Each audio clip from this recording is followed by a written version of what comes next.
Social Club.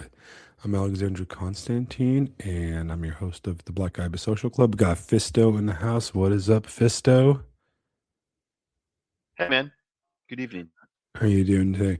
Now, I have to Good. start the I have to start this episode. I got to tell you guys that the truth right now is that I am like running on like 6 day quills, a bunch of weird homeopathic medicine, like 4 Red Bulls, and a, a lot of Zins. So I might sound completely tweaked out, and that's because I'm fighting off just this epic flu. So if I'm coughing and I sound horrible, I do apologize ahead of time. Okay, so nobody get mad at me. And we're gonna do something new today. Well, I put together a presentation and Oh I haven't done no. I haven't done this before. Let me get rid of this Oh stupid banner. no. There's a ban. You guys see the banner? It says "Ask us Oh my questions in the gosh. live chat." It's pretty cool, right? It's Ask us actually questions in the live chat or die. it's hideous. Let's go away. Okay, Please that's your gone. warden, All yes. right. Hmm. I said please your warden, yes. Yeah, yeah. Don't worry Please, about it. please. So yeah, I'm fighting off a cold. It started like on Sunday after church, and I was just getting really like just kind of beat down feeling, and I've been fighting it off, and then I go to work, and everybody at work has the flu, and I'm just horrible. I have a feeling that by the end of the week, I'm probably gonna have a fever. I'm probably gonna have full blown influenza. I've got like some kind of skittle virus, and it's just gonna be horrible. It's game over. But before we start proper, how you been, Fisto? How was your week? My week has been good. Finished up Animal Farm this week. Got to chapter 10, um, where the pigs melt into man and melt into pigs and melt into man and melt into pigs. The kids seem to have Mhm. really enjoyed it. I've had more than a few who are like, "Whoa!" Like, definitely kind of got it. Probably the first book of this caliber that they've read, so that's a lot of fun for me. I've also had the opportunity to clarify my own thinking on some matters.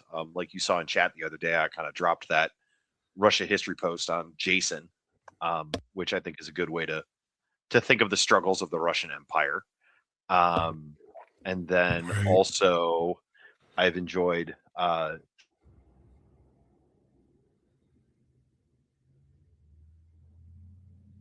Did you die? I think Fisto, we lost your chat there, my dude. Um, give me a second. Oh yeah, Fisto was talking about the in kind of private chat. We were having a conversation about the Russo-Japanese War, and how the Tsar sent the Russian Navy to fight the Japanese, and it was a thorough defeat. It was just like the first time a Western European, well, I'm going to get into that next, but a European like naval fleet got completely destroyed uh, by the Japanese, and it was kind of the beginning of the Japanese Empire's ascendancy in the Pacific. All right, so let's give Fisto a minute to come back on, and we'll start the presentation because I have a bunch of stuff I want to talk about because it's been kind of an interesting week in Substackistan, right? Or on the net. We've had unfortunate events happening in Minneapolis that I don't particularly want to get into, but that those kind of events always have downstream effects in the Substackistan spheres. You had academics agent thing, and everybody kind of replied to that. Librarian of Kelowna wrote a good post on that topic, which I defer to him because I agree with librarian on. You back? yeah, sorry about that.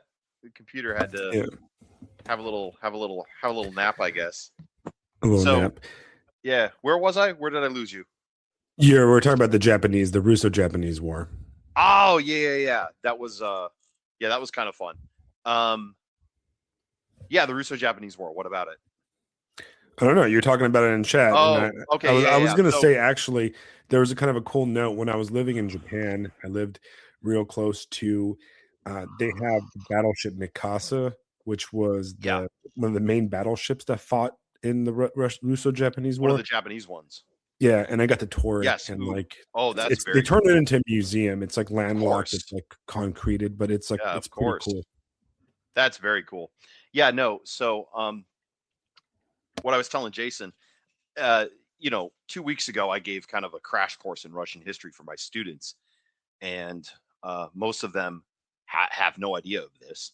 I also have one Russian student in my class this year. She's from Vladivostok, which is a lot of fun for both of us. But So basically Japan, right? yeah, basically, she's Yeah, definitely ethnically Russian though, 100%, which makes it even cooler because I guess her family came out that way from the Ukraine originally. So definitely a lot of family history there. But anyway, yeah, and it's nice because I've realized, Alex, that if I can explain things clearly and quickly to a high schooler, then I could probably explain it clearly and quickly to just about anybody. So that's been a fun thing. But yeah, kind of the idea that I got was Russia kind of has three fundamental conflicts, it seems to me. One is with the land itself, which makes sense because, you know, Euro Siberia is a very difficult place to exist. it's very The big. current Ukraine war, yeah, it's huge. It's inhospitable. The growing season is short. It's very cold. Uh, the current Ukraine war, for example, is more about farmland than anything, because the best parts of the empire are on the fringes, are on the borders. It also has conflict with the East, and when I say conflict, I don't necessarily mean like a bad thing. Just sort of like it's probably more influence than conflict, because the Kievan Rus got started really when they linked up with Byzantium and adopted Orthodoxy, which was clearly a major moment for them. So there's that massive Eastern influence just right off the bat.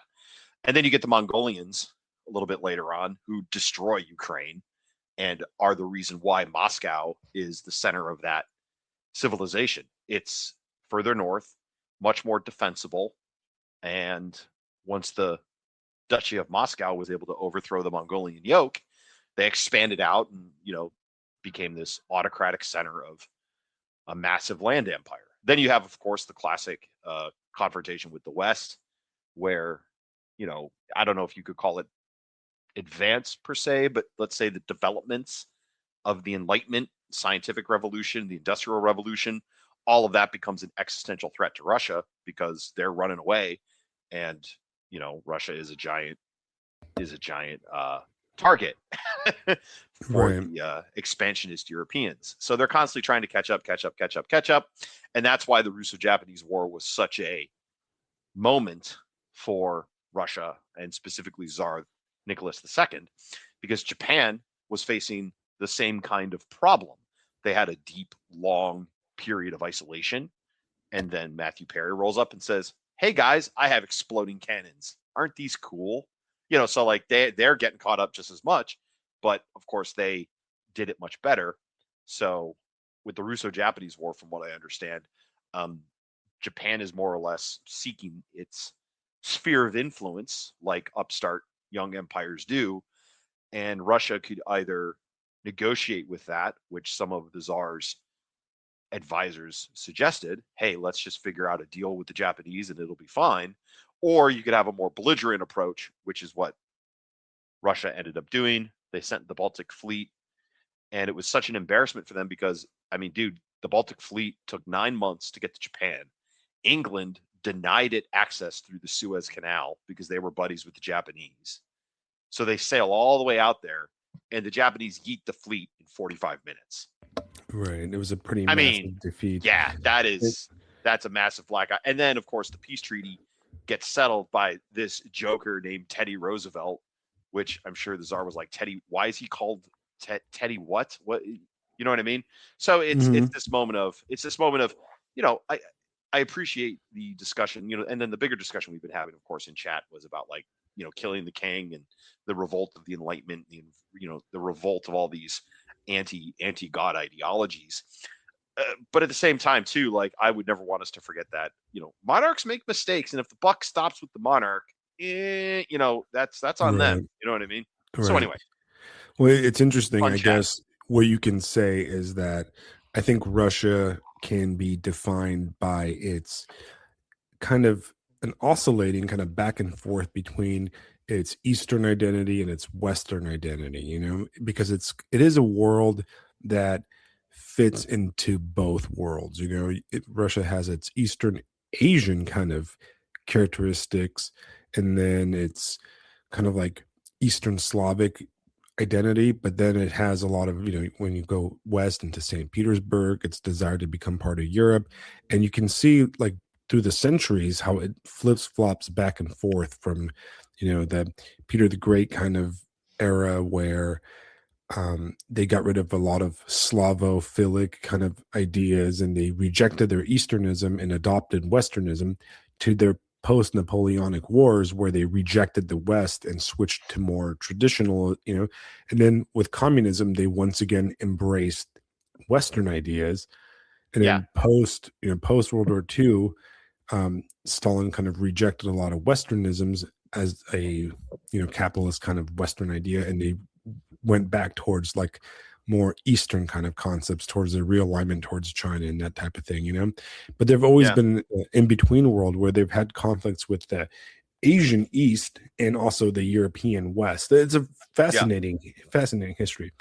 All Oh right, yeah. but we should do an episode on just Russia and catch up on some Let's Russian do it. history books. We Yes, can, sir. Russia, Russian history, and all that. But let's try this, okay? So this is kind of like little presentation, and the way I'm going to do it, you guys tell me if the video, not the video, but like the little presentation. So before I start, okay, I made this like in the last 45 minutes. So if it's completely retarded, I apologize.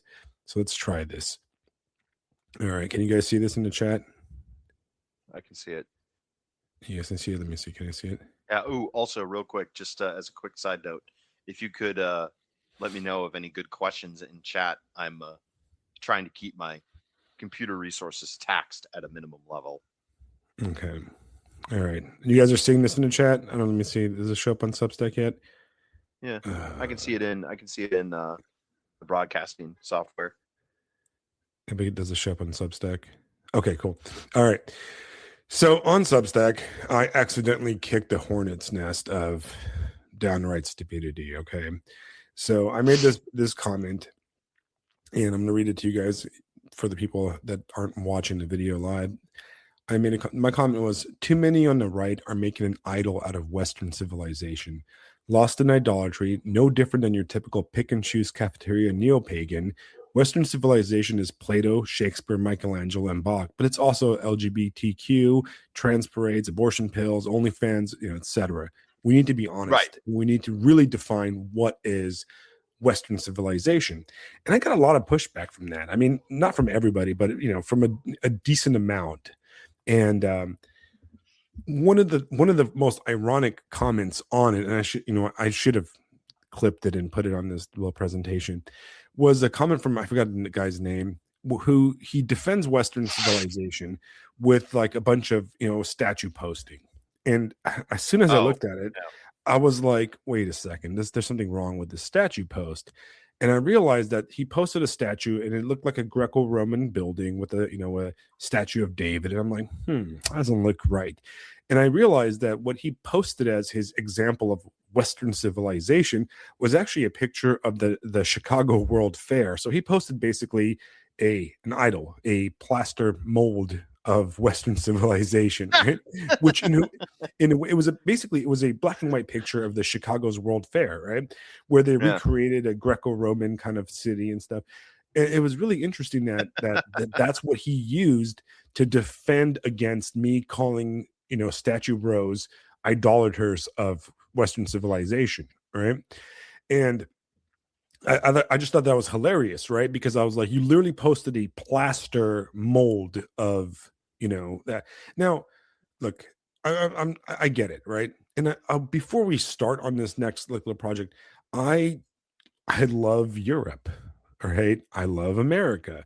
I love the good and the bad of both, the cultures, the traditions, the history of the European people, because you know what, I am European and I'm also American, but I am European, and I love the Anglo-Saxon world. I love the Francophile world. I love I love it all, right?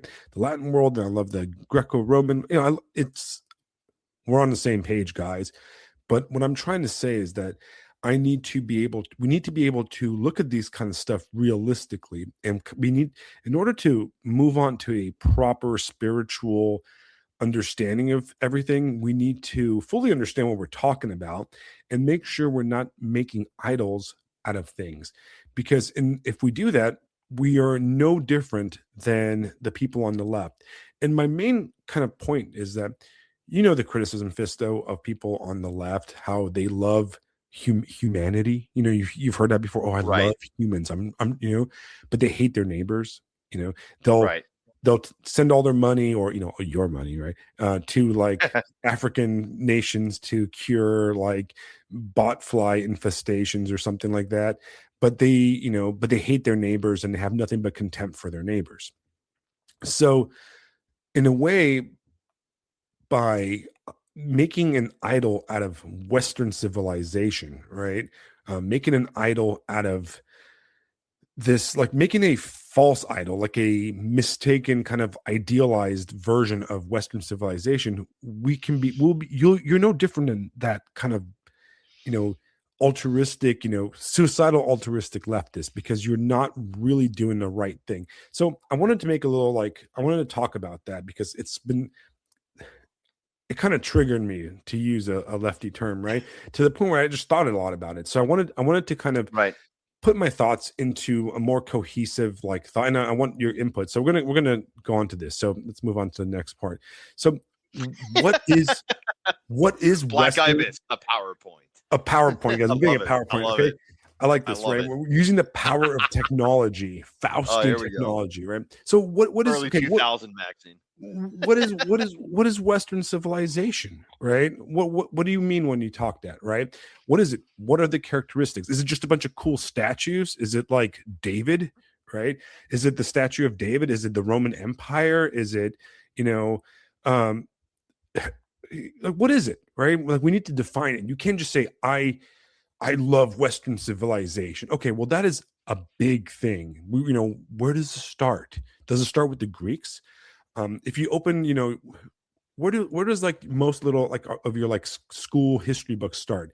Usually like the Mycenaeans, right? Like the early proto-Greek civilizations in the Mediterranean, right?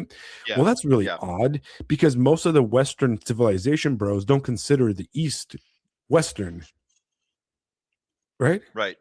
Yeah. Because Well, I got accused of being a foreigner, basically an Easterner, right? As a Romanian, even though we speak a Latin language. Anyways, right? you're right. So does Roma Western and civilization start with the anyway. Greeks? Well, I mean, isn't that what's always taught? Is that it starts with the Greek city states? Right.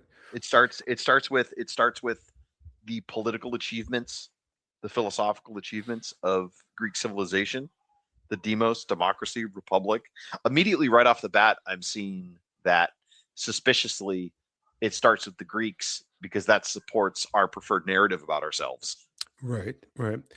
So we'll just And I guess we'll start there and go, see, look, our democracy goes all the way back to right. 3000 BC or whatever the hell. Right. So it seems that Western civilization, when people use that, that nomenclature, tends to start with whatever you want it to start, that basically justifies your opinions, right? So for uh your American revolutionary types, it starts with the Greeks, because, well, the America is the new Greece, right? It's new Athens. We're the new shining city on the hill, and that's why Mm-hmm. Washington D.C. looks like a plaster mold version of Greek Greco-Roman cities. Democracy, because our democracy is just like the Athenian democracy, right? It's Right, basically, absolutely. it's Yeah, it's basically exactly it's that, basically the same thing. It's basically isn't right? that we've been democratic for 5,000 years. Right. Isn't that cool? We named our cities like Athens, Georgia, and Yeah. Cincinnati, right? After, Greek Washington and Washington D.C. is Washington, D.C., Greek right? for Athens. Right, I didn't know basically. if you guys knew that. Yeah. Yeah, right. Sure. But if you're like a super right wing bro Protestant, it obviously starts with the Protestant Reformation and Western Europe. So it doesn't include us filthy Easterners or us filthy Orthodox, right? Us Byzantines. We're Eastern, right? Except when it's like Tchaikovsky and like the Nutcracker and all the other cultural things that you want to claim, right? Then that's Western, right? Yeah. So it's always kind of funny that this border moves, right? Now I'm being Right. facetious because there is a, you know, you could say that or the Western world is really the post Enlightenment Western European world, the Roman Catholic scholastic on world of Western Europe that diverged significantly from the Eastern Byzantine world, right? But then you have a problem, right? And the problem is that you have the problem of scholasticism and the Reformation, the Enlightenment, and all the stuff that came out of the Enlightenment, right?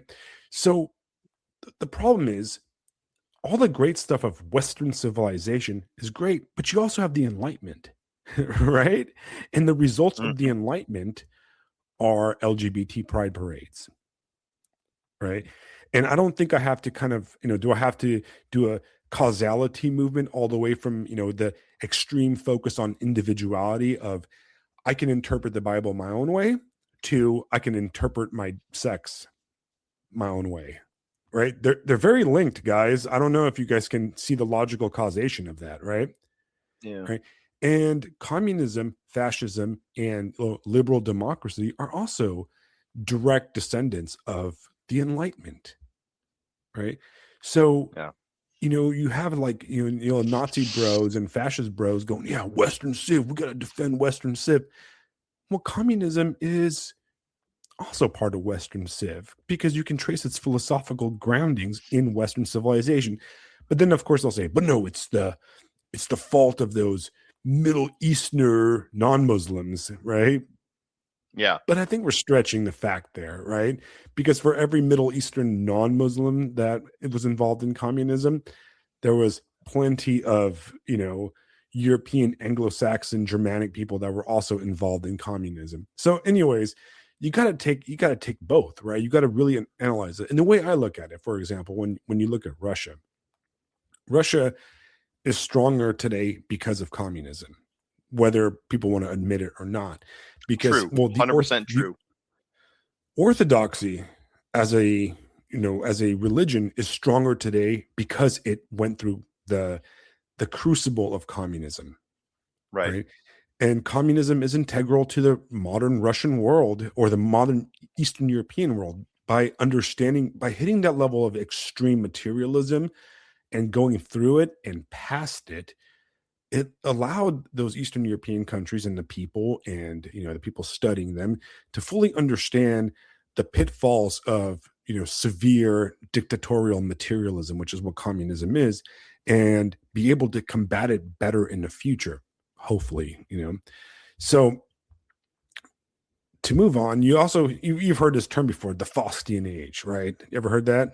The Oh yeah. Faustian Of age, course. right? You're So talking to a guy who's got his name's Fisto, man. Of course I've heard of of Faust. course, Give right? me a break. Give me a So break. this is going to be a presentation. This is a Black Ibis presentation for people who don't This is like basic intro level stuff. Okay, so what is the Absolutely. Faustian There will be a age? quiz later, and if you fail it, I will call you retarded.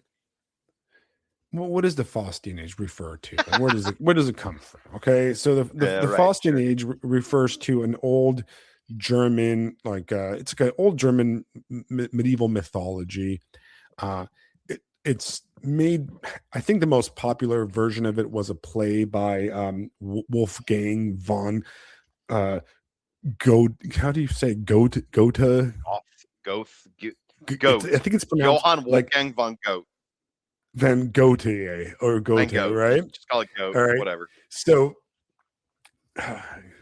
there you go, Johann Wolfgang von Goethe. So basically, the whole idea of the Faust myth is you had this dude, and he's like usually a magician or some kind of scientist or scholar, and he is just a depressed bastard. He wants more out of life. He's like studying. He's usually like an alchemist or some kind of that kind of figure, and he comes across the devil. Usually in the old versions, it's like at a crossroads, and in the newer versions, Mephistopheles appears to him, and he makes a deal with the devil. And what he gets is he gets like basically knowledge and power, mastery of the world in exchange for his soul. Right? Mhm. Very simple. It's your basic like a deal with the devil mythology, right? You deal with the devil kind of like cultural understanding, right? And I mean, you even have like modern versions of it, like "Damn Yankees" the musical. I don't know if you ever been heard that musical before. It's kind of the I've not. same. No. It's kind of the same thing, but like instead of like trading like material power, the main character wants to trade, like he wants to become like the best pitcher for the Yankees, and he wants the Yankees to. No, he wants like his team to beat the Yankees, and the devil basically makes him into like the stud pitcher for like I think it's like the New York something like that. And anyways, it's the same story, but it's set in a baseball theme. So, anyways, the whole idea is that he summons a demon to get magic and power, to get knowledge, to get material wealth, and to get control over the environment. Right? That's kind of the whole point of the Faustian bargain, right? But Right. where does the idea of the Faustian age comes from? And it's from our boy Oswald Spengler, right? And I always remember Oswald Spengler because he reminds me of Oswald Cobblepot, which is the name of the penguin. And that's how I always remember it, right? And so who's your boy Oswald Spengler? Are you familiar with Spengler, Fisto? Yes. Oh yeah. Sure am. As all official right wingers should be familiar with Yeah, I mean, um, anybody remotely right wing in history is going to pretty much have heard of this, or at least investigated this guy's ideas at least a little right. bit. Right. So our friend Spengler over here was like kind of like I think it was an amateur historian. I don't think it was an actual like No, he was not. yeah, He was but just he a was kind of dude. like a polymath, kind of a Yeah, a master of all, jack of all trades, and he wrote all these history books, and the big one was the decline of the West or the fall of the West, right? And that's this guy's almost like a. Sorry, don't mean to interrupt, but this guy's almost like an Edward Gibbon or like a J.R.R. Tolkien. Like, guys, I wrote this book. Everyone's right, like, who the hell are you? Boom. right. Anyway, Well, he's basically the right wing, Edward Gibbon basically, and his yeah, his whole thing was I'm gonna cough real fast. Yeah, his whole thing was cop, cop. basically he talked about cycles of history, and but his focus was mostly on European history, and he kind of coined the idea of the Faustian age because he was big into the Wolfgang von He's German. He's German. Goethe, and Yeah, he's German, right? these are his bedtime stories. These are the bedtime Right. stories he received. We all got like, I don't know, uh, Red Riding Hood or whatever, and this guy got Mephistopheles and Faust and everything else. So fine. Right. So for you guys listening, there are more into like, are more on the normie side of things, and you come across these like, you know, what do you call it? Like statue posting, the kind of right wing memes you find on the internet. They often refer to Spengler. It just Spengler gets referred to a lot. It gets to refer to a lot in right wing circles, and it's important. Have you read The Decline of the West, Fisto? Only a little bit. The language is very. It's very. What's the word I'm looking for? It's Uh, dense, I, enigmatic. It's right? enigmatic in that German way, and it's just like I think I started to read it shortly after finishing Well, and it was just I can't do this right now. I'm gonna have to come Right. back to this. So it's on my list of things, but it was just no. I'm gonna wait on that guy. Right. And the decline of the West influenced a lot of post World War II right wing European guys that wrote further histories, and it really he's obviously rejected by a lot of people on the left. Except interestingly enough, Adorno and a lot of the critical theory Marxist kind of liked him, which is kind of weird and an interesting thing. But they liked him because they read a lot of their, age of communism into his kind of cyclical history thing. So it's interesting, okay? But I think that it's interesting work to read and to really understand a lot of the conversations that are had, right? So his big Yeah. thing, and I'm going to kind of like give you the what were those books called back in high school? The Cliff Notes version of it, right? Yes, Cliff Notes. Yes. This is the So, version so I'm he talked, familiar with. So thank you. yeah, the Cliff Notes version of Spengler is that he, in his, his magnum opus, he talks about the cycles of history. And the cycles of history is race, culture, civilization, right? So a unit of history, a unit of people starts off as a race. So you could say uh, the Greeks, right? And we're talking about like the race of Greeks when they're in they're almost tribal kind of, early level, right? They're, they're barely developing their mystical kind of culture. They're early, like very early stage pagan Greeks, right? And then it moves on to being a culture. And the culture is the ideal place, right? And then finally, it ends on the civilization. And Spengler said civilization is what culture becomes once its creative influence wanes, intellect coming to rule once the soul has abdicated. Right. So in the Greco-Roman conception of Spenglerian history, the early Greeks in your mythical Greeks, right, in the Trojan War, the Peloponnesian Wars and stuff, they would be the race part. The culture would be like their ideal, right? Their, you know, I guess no, I take it that back. They would be no the culture of the Greco-Romans would be like the early republic and the ideal kind of Athenian democracy, et cetera, et cetera. And then the civilization phase would be the late empire and its collapse, right? Because at that point it spans the world, right? And he says all like major cultures or major people go through this cycle, and it's kind of a ongoing, revolution, right? So he he identifies about like 8 or 10 different cultures, but his like three main ones that he talks about are European focused, and they're the Apollonian, the Magian or Magian, and the Hmm. Faustian, right? So the Apollonian high culture, that's your Greco-Romans, right? That would be your Greeks, your Romans, your Roman Empire, pre-Christianity, right? And they had their, rise and fall. Your Magian cultures would be your Abrahamic, the domination of the Abrahamic religions, um, and an age of mysticism. It's called Magian because I think it's named after the Magi that came to the birth of Christ, right? And Right. it's an era of like mysticism, spirituality, um, and this would be at its like civilizational height would be like the Middle Ages, right? The Middle Ages.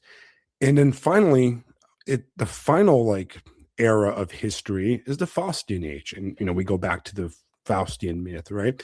And this is your Spengler identifies it as starting at the scholastic period of Western culture, right?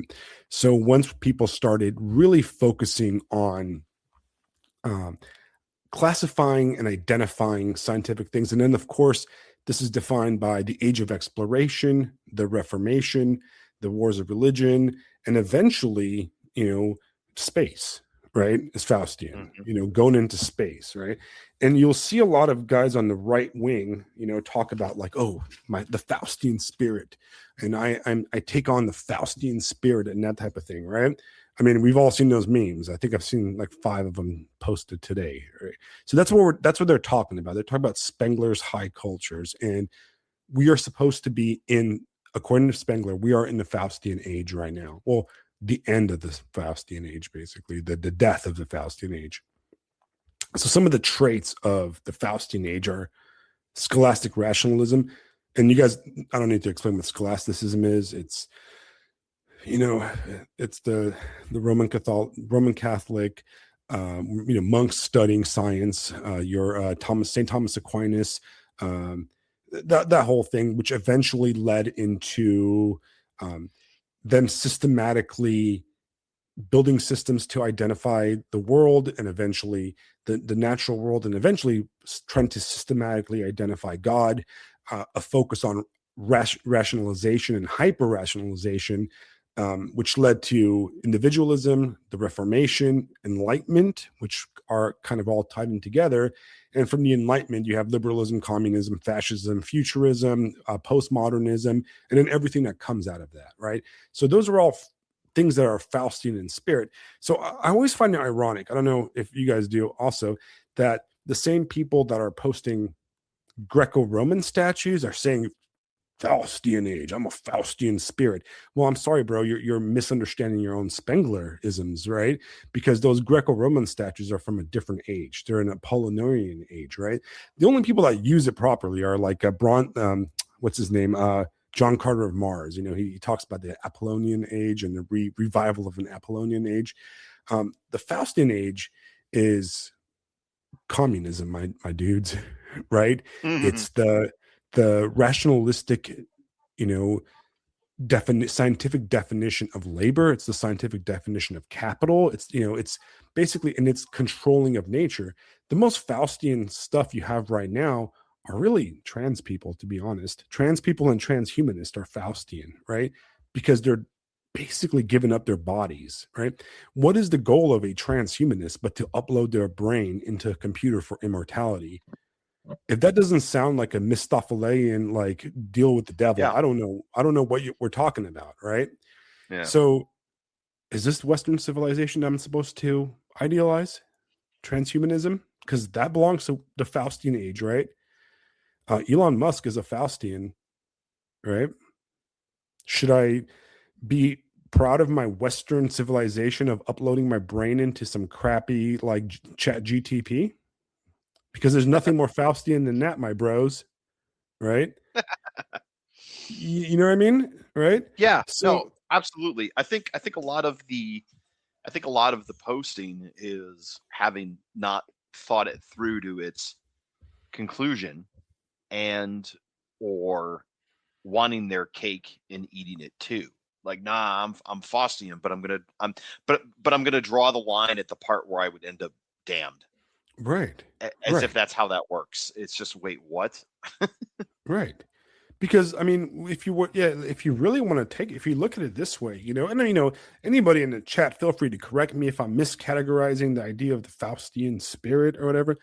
Yeah, you can take there's a good thing to it, right? Which is, the age of exploration and the idea of conquering the world. But there's also, remember, the Faustian bargain, with the good comes bad, right? So with the age of exploration is the defilement of the earth, right? With the age of scientific knowledge comes nuclear annihilation and much Right. worse Well, yeah, weapons of destruction. yeah, to go back to my reference to Tolkien earlier, it's that scene where Saruman's coat of many colors is presented, and Gandalf criticizes him as saying, when you break something open to understand it, you leave the path of wisdom. Correct, right? I mean, that's Faustian, and that's where it gets Well, you. Saruman is a Faustian spirit, Yeah, right? 100%. And we all see what happens to him at the end. Right, because he makes a deal with the devil. He makes a deal with Sauron, right? Yep. So here's where we're going to go into this, right? Orthodox Christianity versus the Faustian spirit. Is Orthodox spirituality compatible with the Faustian spirit? I mean, anybody want to guess? Because No, I have my I'm going to guess opinion. no. We're I'm going gonna to guess probably no. I'm gonna guess no too, right? Yep, there we go. I said no. Okay. So what is the goal of Orthodox Christianity, right? The goal is theosis, right? Which, for you guys that don't know Orthodox Christianity, theosis is the transformation into the likeness of God through divine grace, right? By cleansing your passions, liturgy, that thing, right? And there's a focus on tradition, on following the apostolic faith that goes back to the Spenglerian Magian age, right? And there's a focus on community.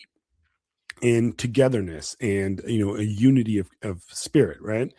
And Yeah. you compare the Orthodox versus the Faustian, and you really have some very simple kind of concepts, right? You have humility in the Orthodoxy versus the pride of the Faustian spirit, right? And part of an Orthodox spiritual outlook towards the world is that you have a dependence on God, that it is all about God's mercy. It is, Lord, have mercy on me, a sinner, right? That's the kind of the whole point, right? And versus that I have this assertive drive that I will, attain, I will do stuff, right? The other focus is in eternity versus the material, right? A Faustian spirit is on manipulating and changing the material and temporal world, right? I'm going to myself. I'm going to transmutate myself into a computer. I'm going to make myself immortal, right? The most Faustian dude in the world is actually not Elon Musk, but that one weirdo dude that wants to be immortal, who does all Oh, those, that like, wants to live forever. I can't wait till yeah. he dies. I'm gonna laugh my ass off. It's gonna Yeah, be right. fucking hilarious. That's the Faustian spirit. I'm going to Yeah. will myself into immortality through my scientific magic, right? Yeah. And then, of Right. course, you have the tradition versus the revolution and innovation, right? The Faustian spirit is a craving for novelty, and it's about overthrowing the establishment and that kind of stuff, right? I had a interesting little interaction with a little Protestant guy who was kind of dogging on Orthodoxy today on Substack. You saw that little quick interaction we had. I think so. I Yeah, can't recall of it. I mean, there's so many quick interactions. I think he blocked me before I was able to save like the screenshot. Ah, Anyways, of course. he was saying, like, what if I want to be, Oh, what if I want to be Protestant because it's the tradition of my ancestors? What if I want to be blah blah blah? And I pointed out to him, well, I actually pointed out to other people because there's no point talking to Protestants. I pointed out no. that you keep on defining everything with what if I want? What if I Yeah. want? Right? Which is, yeah, I there think you go. That's the Faustian spirit. I yeah. want, right? Just to nitpick slightly, I think that specific dude was actually mocking that concept, but at the same token, you are still 150% correct. I want this, we want this, I want this, we want no, shut up. Like there was another guy that I was talking to in a similar vein who was talking about the Christian nationalism and he unironically said that we can make our own reality. And I'm like, "Bro, no. No, you Right, cannot. right, right, That's dude, you're just another communist. Stop. Just right, stop. Just eh, repent, okay? For crying out loud." right. It's just, you know, there's a kind of a slew of articles right now on Substack and across the internet, and they're written by Protestant guys. I think most of them are like pastors or dudes in whatever churches, and one of them actually, I came across it. I made a comment on it, and then a few days later, my priest actually shared it on our little private chat that we have for our church, and it's it was something along the, all of them are about the same, and they're all like interchangeable, and it was something along the lines of like, you know, maybe we can like adopt like some of the elements that people, all these people are leaving our Protestant churches and they're going to like Orthodox churches because they really like all the incense and the bells and stuff. And maybe we should adopt some of those things. Maybe we can have like a traditional service, And the whole thing is so absurd because it misses the whole point, right? Right. Like, you cannot separate the idea of the liturgy, the divine liturgy, from Yeah. everything else. It's Yeah. not, it. We don't do the liturgy because we like it, if that makes sense, right? It's not like, No. man, I really like the incense. I mean, I do really like the incense. It's my favorite part, right? I mean, it's one of my favorite parts, and I like the music and I like everything, but that's not Yeah. No, why we do Alex. it. Alex. Yeah, no, Alex, if I could say something, as somebody who suffers with chronic pain and has permanent Charlie horses, the liturgy is a pain in the ass. But I mean that in the best way. That is exactly what it's supposed to be because I'm a fucking retard. So yeah, Right. it's medicine, it's surgery, it's medicine, it's you suck. This sucks. Good. That's the point. Right. You know, Right. oh, we could have a traditional service. No, the logic there is the logic there is coffee shop sales are down. Perhaps we should sell incense. That's all that is. It's not any real understanding of, you know, Americans. I hate to say it, but pain is not optional. Right. Pain is good. Suffering is good. Not being able Right. to DoorDash a cheeseburger to your face is amazing. That that Right. is that is intent. That is working as intended, my friends. I'm sorry. So let it Right. happen. Just let it work the magic. Because even though I said, literally came out of my mouth, liturgy. No, I'm glad it is. Thank God it is. Because otherwise, I would still be. I don't even want to think about it. Thank God No. it's a pain. Because otherwise, I'd be garbage, even more so Right. than I am now. And like it is difficult, right? Standing for, look, Yeah. man, wait till you've done the liturgy of Saint Basil. That's a long one. Oh yeah. Hey, I'm taking work off Friday. It's a basil service because I guess it's one of his holy days or whatever. And I'm taking Right. Friday off to go. And I'm just like, whew, better do squats, better stretch, better. Well, not eat a good breakfast because I don't think you're supposed to. I don't even know. But it's like, yeah, let's go. Like dude, I've never taken the day off to go to church, Right. and here I am. Right. I'm like, Yeah, yeah, I've let's. been. I'm I going to think the I gym, went. bro. I think I went to. I went. I think I went to church like 10 days, like in a row, for Wow. the for nativity, and I'm Dang. gonna. Okay. You know what Flexing. our priest told us about the upcoming Lent, and he's all like, I want you to come to every single one. That's what he said. He's just like, that's I'm gonna tell you, I'm telling you to come to every single one. Yeah, you're coming to every single one. So you know what? Alex, it's some of us in chat can deadlift 600 pounds, but can you deadlift 87 days of straight church count? Right. But yeah, But it's like, once again, it's not about like, oh, the pride of like going to church or anything no, like that. It's no, about that it's fun. It's it's not great. about us. That's the kind of Yeah, the point, right? The point is not like, yeah, it's not about like, I think like I want to vibe with some guitar. It's not about no, you. It's not yeah, like, it's exactly. not that. It's they're worshiping. I Yeah, hope you guys on Substack are seeing my slides. I put a good 30 minutes of work into these. um, all right. So in conclusion. conclusion, In right? conclusion, Can Western civilization be an idol? Absolutely. I think that in a way, yes, it can absolutely be an idol. And it's an unrealistic idol because we have a hard time defining what it really is.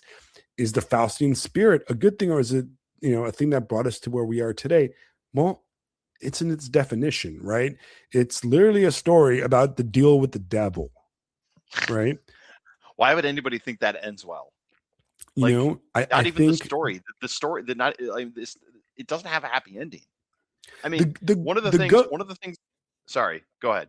the goatee the gota I keep saying, I want to say Gautier, like the singer who sings that The stupid goat. Just song. call him the goat, man. Just call him the the goat. goat version does have a The good ending goat. because the Virgin Mary comes and like decides to like take him back to heaven. Oh, So it's okay. kind of convoluted, but It's fine. but yeah, I mean, Twin Peaks is about the Faustian bargain, right? Of Yeah. civilization and technology, right? It's all about, we have to accept that. But you know what? We Yeah. cannot deny the Faustian spirit. The Faustian spirit did bring us where we are today. And like Jason in the chat said, the American pioneer spirit is driven by the Faustian age, right? The spirit of going and controlling the land, and that there's some good elements to it, but that part of that pioneer spirit was, after the pioneers went, then they built oil derricks and sucked the land dry of its life, right?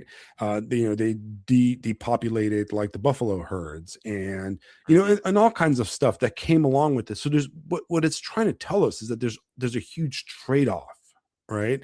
Our technological age has given us wonders, amazing wonders of like medical and comfort technology. Um, the fact that I can like do my banking and pay my bills on my cell phone and talk to my mom across the country is amazing. That's the good thing of my cell phone. But I'm also addicted to staring into Instagram feeds, right? So it's a constant bargaining. And what is the biggest bargain we're making with right now? I mean, we're talking about like AI, where we're literally going to design and invent machines that will take away our ability to think, right? It's the ultimate Faustian bargain. I don't want to do Yeah. grammar, so I'm going to let a machine do my grammar for me, right? And that's I why don't want to do spelling, so I'm going to let it do that. Now it's going to do the sentence writing. Now it's going to do the paper writing. Now it's going to do the book writing. then it's going to drive my car, then it's going to run Then my it's going to drive my car. civilization, then it's Yeah. going to run everything. And then, people like Elon Musk want to put it into my skull and just run my entire life, right? It's going to be my wife. It's going to, so yeah, I get Yeah. ultimate like robo goonin, but I also am no longer human, right? I am, No, you're not. and where does Faust end in the bargain? In hell, right? So in a way, yeah, like maybe we should reject this. Maybe we should look at. So there was this great series of books, right? And they're written by Father John Strickland. And the first one is called The Age of Paradise. And it's kind of a Orthodox Christian view of history. And he there's four books and he kind of names it his different ages, but the first age is The Age of Paradise. And I'm probably going to do a full series on these books Ooh. eventually, right? And I think everybody should read them. But his breakdown on his kind of like riff off the Spenglerian ages is, and Dr. Zachary Porco on his podcast talks about this too. A better way to look at it is that we have the pagan age, which is the pre-Christian age, the age of mysticism, the age of pure paganism, which is where everybody fully believed in all the pagan gods, and the idea, the world was a sacred world, and you can take a lot of like Mircea Eliade's ideas into the pagan world. And the second age after that is the Christian world, right? The age of paradise, the age of Christianity, which went from about the birth of Christ all the way to really the Enlightenment, right? And then you have the modern era, and then which is the secular era, which I would say starts with really the Reformation and ends through the 20th century, and then finally what we're entering is really the age of nihilism, is where we're at right now, where even the ideas of the secular age have completely fallen apart, right? We're in an age where even the Faustian ideas of, self actualization and that kind of stuff have fallen apart, and nobody believes anything anymore. It's basically pure individualism. I'll do what I want. And it's ultimate like postmodernism, to where everything is relative. There's nothing left. And it's led to kind of a weird nihilism that we've kind of fallen into, right? So there's some very interesting kind of things to think about that. We can go in that type of stuff, in the future. But Yeah. yeah, Yeah. It's almost like paganism without the afterlife. yeah. And so Ugh. when this is something that's gonna this is where we're gonna get completely hated by everybody Whatever. now, because I'm gonna go into this Bring it. topic, which is Christian nationalism, right? Bring it, bitches. So a lot of the stuff about Western civilization and the Faustian age, comes from it's a right wing thing, right? And in the same currents, you have the idea of Christian nationalism, and I've noticed on Substack kind of an explosion of Christian nationalism retardation. I don't know if you've seen those accounts, and Oh it's yeah. like the Oh yeah. AI account, and it's like glowy as hell, right? I mean, it is the glowiest Super things you can glowy. have. And you can actually look into like what some of these people are like, who they are in real life behind these accounts, Yeah. and they're just the most ridiculous like retards on the face of the planet, right? But I'm going to make the statement that I think defines our view, right? And I think you're going to agree with me. So we're going to make it the Black Ibis Social Club idea, right? All right. A Christian nation cannot exist until you have a nation of Christians. Yeah. Does that make Obviously. sense? Yeah. You cannot Obviously. have a Christian nationalism without a nation of Christians. Now, Yeah. I am not against the idea of a Christian nationalism, right? For example, I believe in the Byzantine Christian and Orthodox Imperium, right, where individual nation states, for example, like Romanians or Americans and Greeks or whatever, are under this greater Orthodox imperium, right? The only problem with that, right, is that you need nations of Christians to be able to do that. And we don't have a nation of Christians, right? Um, No. I would classify the United States, America, and the Faustian West, if we're going to use those terms, as a post-Christian apostate state, right? Because not only were we at one time majority Christian, but right now we are majority Christian apostates. Like Yeah. the our culture, not you, bro. I know you, bro. You love Jesus and everything, and you go to your church every Sunday and you love your Bible, right? But that's not Right. everybody, okay? Right. Everybody is out there protesting and being crazy and being degenerates on OnlyFans and stuff. We are a Christian apostate nation, and we have to accept that fact, right? Right. So a Christian nationalism, a Christian imperium or whatever, needs to be bottom up, right? Yep. Rome was converted into Christianity. It took about 500-600 years for the Christians Yeah. to convert Rome. It was done bottom up. It was done Yep. by the martyrs did it by accepting the laws of Rome, standing in front of the lions, going into the Colosseum, getting murdered, escaping into the desert, building the hospitals while they were doing that, continuing to do the liturgy while they were doing that. And they converted from the bottom up until, it wasn't like Constantine was, yo, I'm Christian now, everybody's No. Christian. It No. was a hundreds of years of, and all that was Yeah. undone by our Faustian individualism that we live in today, right? So if we're going to ever do it again, it's got to be, you got to do it next door. All right. You got to do it one step at a time, one church at a time, one person at a time. And maybe in another 600 years, we might have another, the reality of Christian nationalism, right? Top Yeah. down religious nationalism does not work. All right. We all have read about the French Revolution and, Robespierre's, what was the cult of reason, right? Where Yeah. they, The cult of the supreme being, the cult of the supreme being, where right? they And they, built giant orgy churches in the middle of Paris. Yeah. right. Okay. Sure. And they changed the calendar and it was like, Brumiere 14 or whatever. And a more logical thing, Right. like the, Right. like the Celsius and the centimeters. Ugh. Gross. Right? The metric system is Faustian, is the Faustian It is, spirit manifest. it is completely Faustian, right? But you know what I mean? Completely Faustian. Right? I'm going to shoot it with my America gun, like all good Americans. Right. And See metric system, you shoot it. the with your most 9 retarded millimeter. the most retarded thing about the idea of Christian nationalism, because all these accounts that are Christian nationalists, besides being straight out of Langley, right, are the fact that they're all Protestant, right? And Yeah, funny how that works. pan-Protestant nationalism is absolutely retarded because Yeah. there's 50,000 denominations of Protestants, right? There's probably like 20 between my house and my church, which is like about 30-minute drive. I probably passed like 17 different Protestant church, and they all hate each other and believe something completely different. Yeah. Right? You can't have a pan-Protestant state is just waiting to get conquered by the communists. That's right, all that is. You're just waiting right. around. You're just waiting around for the final defeat. That's all that is. Right.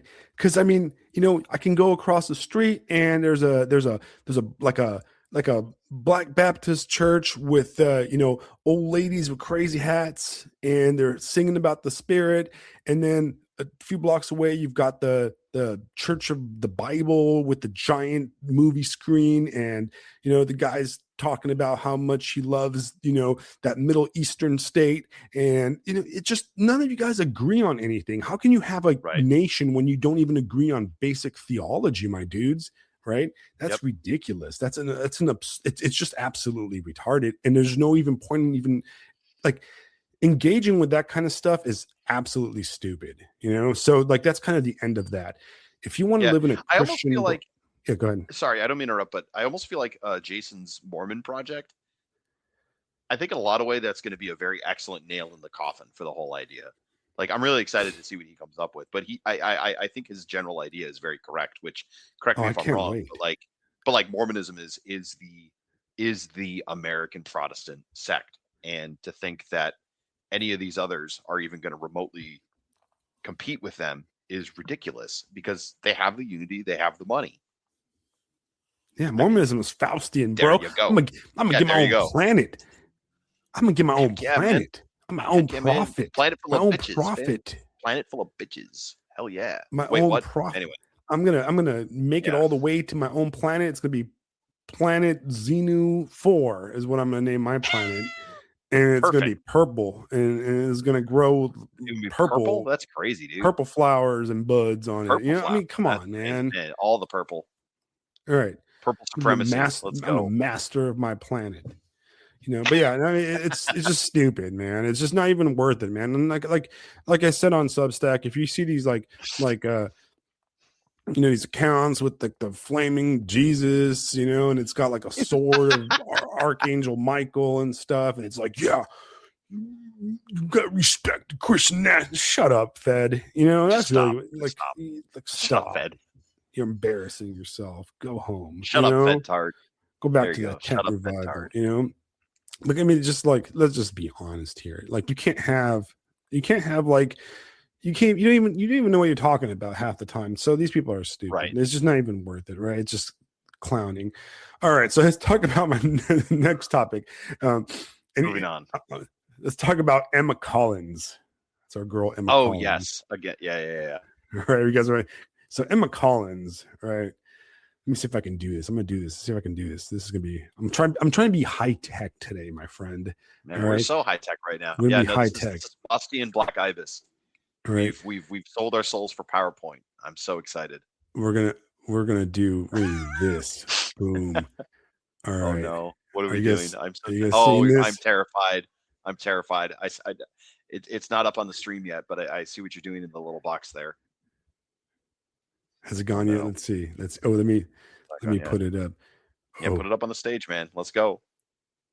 We're gonna take a dump on this essay en total in we're gonna take a mad dump. All right, you see we're gonna take a massive dump on every sentence. All right. Individually. So Emma Collins, oh God, here it is. From the Metropolitan Review, a highly erudite intellectual publication on Substackistan, all right, has decided that Paul Kinsnort's, fantastic work of, philosophy and, kind of, that we did an entire episode on is horrible. All right. And, yes, it is. It made me mad. Right. And the reason, so the reason I bring this up is because this is actually an example of the Faustian, like, kind of spirit poisoning your mind. All right. And this is the example of it. Right. So Miss Emma Collins, who is a woman that lives in Washington, D.C., has decided that she doesn't really like ortho bros at all. She doesn't like these guys. And Paul Kingsnorth really reminds her of her ex-boyfriend or something, right? And she's saying that what's ironic about these types, especially in America, is that it never occurs to them that they pay homage to the First Amendment with its guarantee of religious freedom, a product of the Enlightenment, the very condition on which they're licensed to worship rests. So did you know, Fisto, that the reason you worship God and is because the Enlightenment? Yeah, absolutely, man. Jefferson's Bible, baby. I've got one sitting under my pillow right now. Like, if it, you know what, before the Enlightenment and the First Amendment of the Constitution, there was nobody worshiping. There was no Orthodox Christians at all, or any Christians, because we didn't have that right. What are you talking about, woman? Like, you, am I insane here, guys? Like, right? Like, am I like ludicrous here? Right? Like, even in the,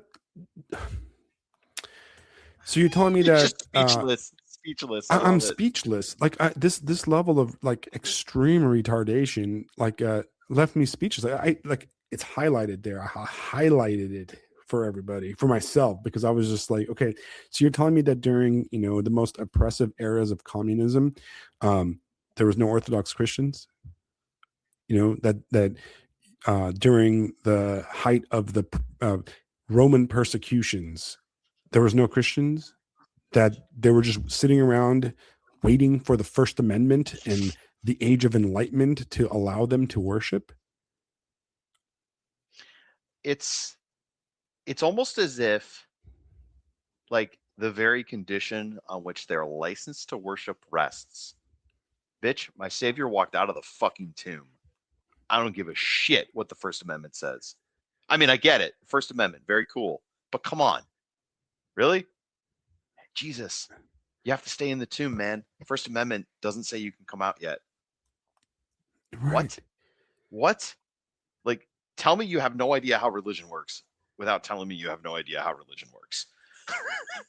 Right. Right. Just what? And it's, I mean, the entire essay is essentially Paul Kingsnorth is a poopy head. Like, that would have been, this could have been a note. Just that. Paul, yeah, Paul, and I think even Paul would agree. He'd be like, yeah, I am a poopy head. Yeah, it's he's fine. A poopy head because he's got a beard and he's Orthodox, and he At least it would be correct. He doesn't respect my girl boss authority, right? You know, like, I'm a sinner, so yeah, fair enough. Yeah, it's like, okay, and then she goes on, and I'm going to point out some stuff that's just insane. Okay, and like I said, I'm not just bringing this up because I hated this review. Like, I found it like mean and spiteful and stupid, right? Well, whenever you have a sentence that says, I do not see how anyone can consider this a legitimately Christian book, shut up, HR lady. Shut up, HR lady. Nobody cares. Nobody cares. Go home.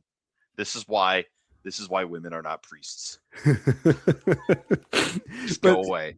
Yeah. Go away. You know, the reason I'm tying this into our previous conversation is because paragraphs like this, right? She goes, against the machine is a screed not only against technology. Yes, it's called against the machine, you ditz. Right? Of course, it's a screed against technology, right? But against the forces of human ambition, empire, infrastructure, modern capitalism, and accumulated power that have characterized Western culture. All he views as progress, and he hates it. One might think that the Enlightenment is his ultimate enemy. Yes, it is. 1789 is indeed one of his years of discontent, but he also takes aim at the Protestant Reformation and even the pyramids. Yes, he does. There is no bottom to the profundity of his disdain for culture that birthed him, and just when one thinks one has plummeted to the limits of his glass half-empty worldview, the abyss opens further. So now let's think back on what we were just talking about, the whole, Enlightenment, Faustian age, Western civilization. So this Emma right here is a defender of the Faustian spirit, right? And she identifies, give me 1 second, guys. I have to kiss my daughter goodnight. Aw. Black Ibis Social Club, family friendly. If you guys ever have to, sign off the podcast to put your kids to bed, by all means. We're not that important. We're just a couple of losers screaming about stuff. Anyway, welcome back.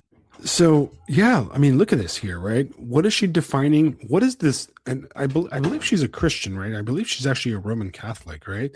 So what is she defining as good? Like, what is she defining as a good thing in life, right? Human ambition, empire, infrastructure, modern capitalism, accumulated power. That's what that she is upset that an Orthodox man wrote a book that rejects her idols.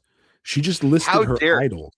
How dare you criticize the things I learned about in high school, Alex? Right. How dare you? How dare you? All of those things were good because Mr. Smith said so. Right. And I passed the test, sir. Right. I have a certificate. She has a certificate, right? And so great was the despair that I felt while reading this book that I had to take breaks from it for days at a time. I am not naturally a sad person, but I am sensitive to the energies that these books communicate. And this book filled me with poison, with psychological substance I can only compare to black tar filling my lungs and heart chambers. I cannot recommend. This seems like this book gave her a antipathic religious experience, right? Because it directly attacked her idols of, Western civilization, progress, right? And one of the things, sorry, just real quick before you move on from that paragraph, go back up. One of the things where I stopped reading was where she says, yeah, right there. 1789 is indeed one of his years of discontent. Lady, that was when the Estates General met and the French Revolution was about to explode. Right. You think And the maybe terrors like started. just maybe why 1789 comes up over and over and over again? Like that's when I realized it was not a serious article, and I closed it and began shit posting the comments. But I mean, but maybe it is a serious Anyway, article, right? This and no, this, it's not. It's not. You don't even realize why 1789 is important. Like what? There's nothing left to say really. It's a fundamental flaw in the entire right, essay. Just go home, HR lady. right. And then she quotes Stephen Pressfield, right? Characterizes a fundamentalist thinker as one who cannot stand freedom. He cannot find his way into the future, so he retreats to the past. He gets back to the basics, to fundamentals. Stephen Pressfield is, to me, I always thought his books were kind of like fraudish and kind of, you know, he wrote Gates of Fire, right? That the Spartan thing, right? But then he wrote like 30 books in a row of the same thing, which is like writing books about like, finding your spirit or whatever, just silly crap, right? Yeah, And he's been rewriting the same book like 10 times in a row, over and over and over, right? And he's also Jewish, so I guess you can quote a Jewish quoting. guy against Yeah, a Christian. But I mean, quoting that dude just makes it even more obvious that she doesn't even know what orthodoxy is. Or I would even question her understanding of Christianity. Like hates freedom. We got kicked out of the garden, lady. You want to talk about freedom? We got thrown. Like what? Freedom sucks. We got kicked out of the garden and can't find its way into the future. The king is going to come back and burn all of this. What do you mean find the future? What? Yeah. Anyway, moving right along.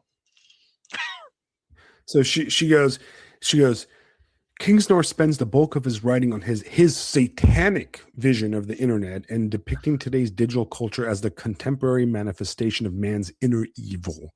His book is so That's consumed with describing darkness, right? Well, yes, lady, that's the point, right? Because to me, you know, your views up here are the satanic idols, right? Your right. technology, your progress, right? That is really what the book is, right? We're rejecting, you know, the progress, right?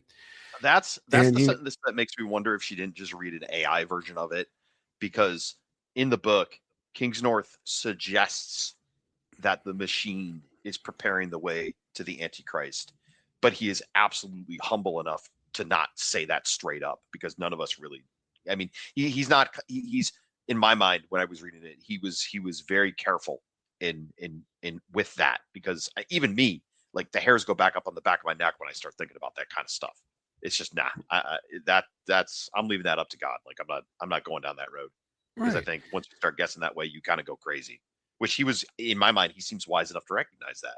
So of course it's like, did you even read the book? Right. And ultimately, you know, she goes on to say that, you know, his preposterously nihilistic sentences and the descriptions are, we built the machine to run the world for us. Now the machine runs us. Yeah.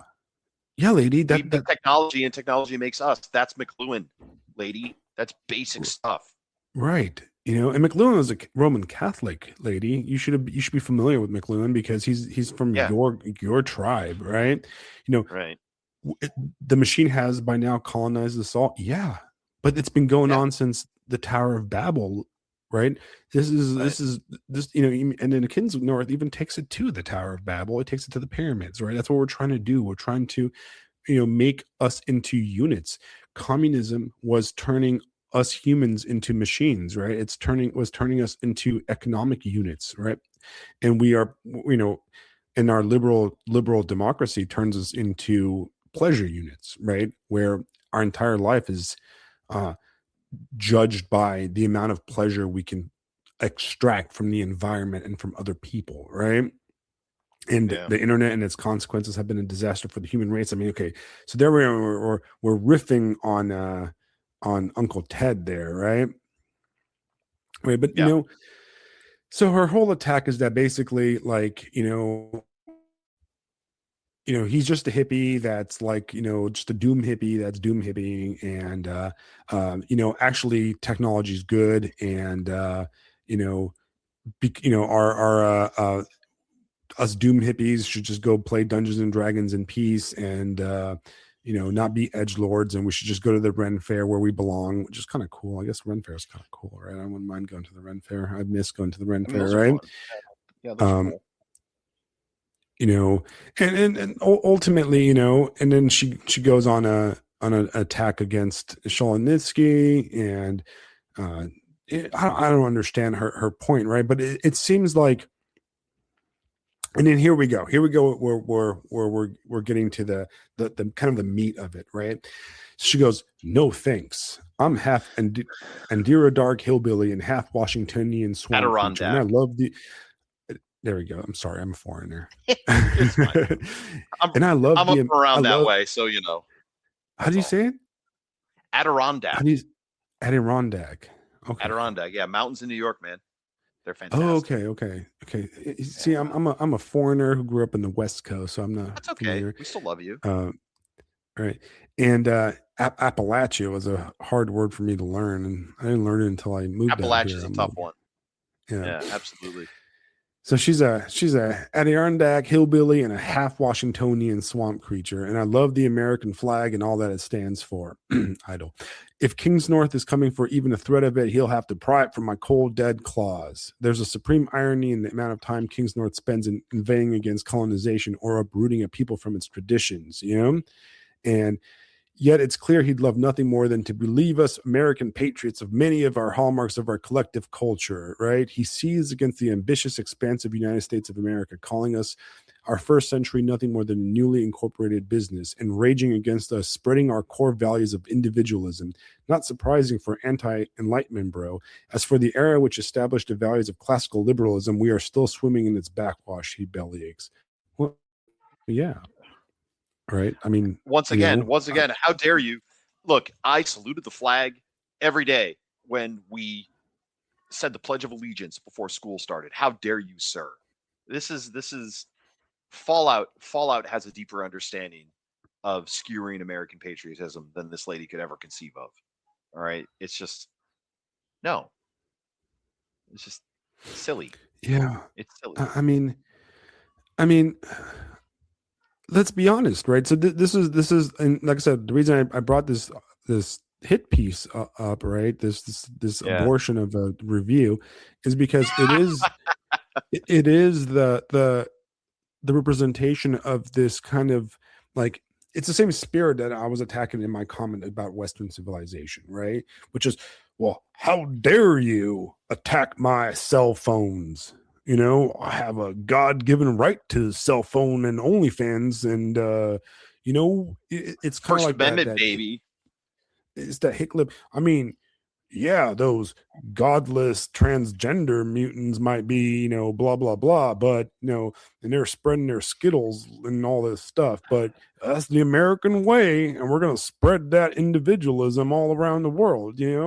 It's the God given right to spread that individualism all around. I mean, come on, lady. You know what I She's a mean? Like, you don't neocon. That's understand. You don't fantastic. understand why having an American eagle in the Gap in downtown Tokyo, downtown London, and Paris, and everywhere is maybe kind of a crappy thing, right? Yeah, That, like spreading, like, just our corporate tech culture to everywhere in the world, where everything has becomes one just giant massive corporo slop.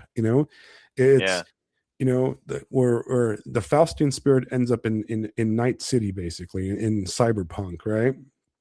yeah, Anyways, all right. So I don't know, that this one uh it kind of pissed me off, and I don't know if what you guys think about it, like. Yeah, I don't even know what to say, man, right? what kind of um comments are we getting? I don't know, let me see if we got here. So yeah, Jason is making fun of my ability to pronounce Indian names, and I'm sorry, okay, all right, I you think one thing that's interesting. So I posted, and I actually pinged her on notes that we were roasting her review. So it'll be interesting if she listens to this episode. You should timestamp when we start talking about it, but only because like I would happily have a conversation with somebody like this to really hash out the book.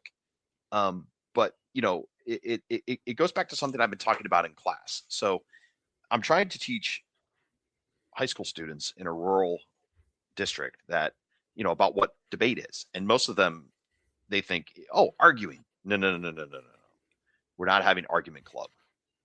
This is debate, and it's almost like you sent me that what is it, Jay Dyer? You sent me that video, and those are things that I would probably begin to discuss next year or after like a couple semesters of doing debate class, because those aren't the basics of debate anymore. Right. The basics of debate are it's answering a question, and whoever answers the question best wins. Well, before you even start discussing a question, you have to know things. People don't know things. It's like that meme. Liberals don't know things. They don't study facts. They don't study history. It's built completely on fantasy. I said multiple times in class today, guys, a lot of people argue based on what they saw in a Marvel movie. And you could just see the smiles light up. They were like, yeah, people don't know things. And then it's Right. even trickier because the next generation that's coming up, not only do people not know things, so therefore they cannot then teach them the things, but figuring it out on their own is more difficult than it's ever been. And what I mean Right. is you've got the Library of Babel internet, where those AIs and the LLMs and all that stuff that kids rely on. Guys, we're literally building librarians in order to use the internet. Think about that. And then I had one Right. student who was talking about, hey, you know, problems with the media and problems with this and problems with this. And I looked right at her. I said, those were problems when I was your age. Can you imagine how much worse it's gotten? Everything you've said is exactly true 35 years ago, kid. It's There you just go. a giant spiral of idiocy. And I Yeah. just in case I'm not for posterity for the podcast, uh Emma, whatever her name was, I forgot already. She's actually not a liberal or a Oh, progressive. okay. She's Well, actually whoever. a right winger. She's a self-declared right winger. And My and favorite. I believe she's a Roman Catholic, right? Let me actually double check, so I'm not um yeah, she writes for Real Clear Books and Culture. And I think I don't know, guys. I think the Metropolitan Review is like a right wing thing. I don't know, like it's like one of those like moderate right, something something, uh, something. I don't know, whatever. I don't like it. Um, I mean, I can't I like I dislike don't know. both.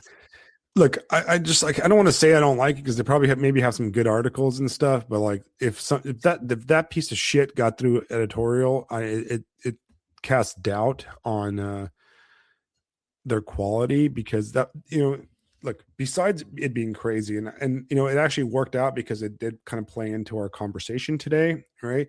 Um with the whole Faustian thing, because she basically made my point for me. I think that ultimately, oh, I lost my train of thought because it's so stupid. The stupidity is the penny on the tracks, and there Yeah. you go. Woof, off. Ultimately, if that, the problem with her review was that it comes off as she like refers to like her ex-boyfriend like a bunch of times, and she like Yeah, it just comes off no. as like this guy reminded me of my boyfriend, my ex-boyfriend, or some dude that like I didn't like it, I ran into at church or something like that, so I hate him, and it comes off as like the most catty feminine thing ever. Yeah, Like it's he's a like me writing a he's a book poopy review head. of He's somebody a and poopy like head. making fun of their hair. Yeah. Yeah. And That's got then anything to do with it. right. And it's like, oh, cool. You don't like his beard, right? I mean, and it's really like in the chat, you guys are talking about this right now, but they're talking about like right wing needs some serious gatekeeping. Well, right. I think interestingly enough, in the last year or so, we've abandoned the idea of conservative, right? Which I've never been a conservative. No, no, don't ever put that on me, right? Never been a conservative. I don't believe in conserving anything, right? Right. Except preserves, maybe. I can pickle a good cabbage. But Yeah. I want to bring Uh, something in. I want to bring something in to relate back to Christian nationalism, and it's an article that I need to read.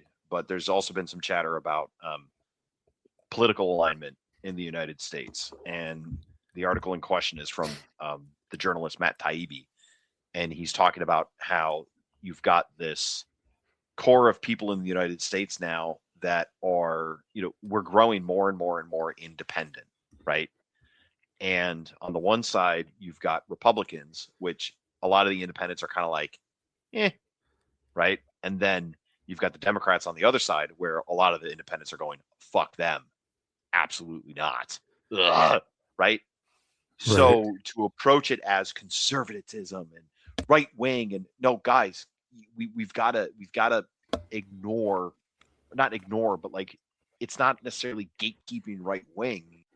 It's no, we need to transcend right wing. Months ago, I was thinking about the idea of it's not right versus left, it's civilized versus barbarian. We need to push towards the divine order, the imperial ideal, pointing towards we need to start pointing up instead of not up. Because at the end right, of the day, isn't that what any kind of politics is dirty, but if it's going to reflect the kingdom of God, you have to point up. If you're not pointing up, you're pointing the wrong direction, right, right? right. Because What else is ultimately, there to say? you can't put your trust in princes, right? No, no, It's you right can't. there, right? No, like it doesn't mean you got to roll over and go, oh well, I guess I'm going to get gang raped by communists. No, that's not what that means. Uh, Right, it's to have to think that anything that we do on Earth is going to ultimately last. It is not going to last.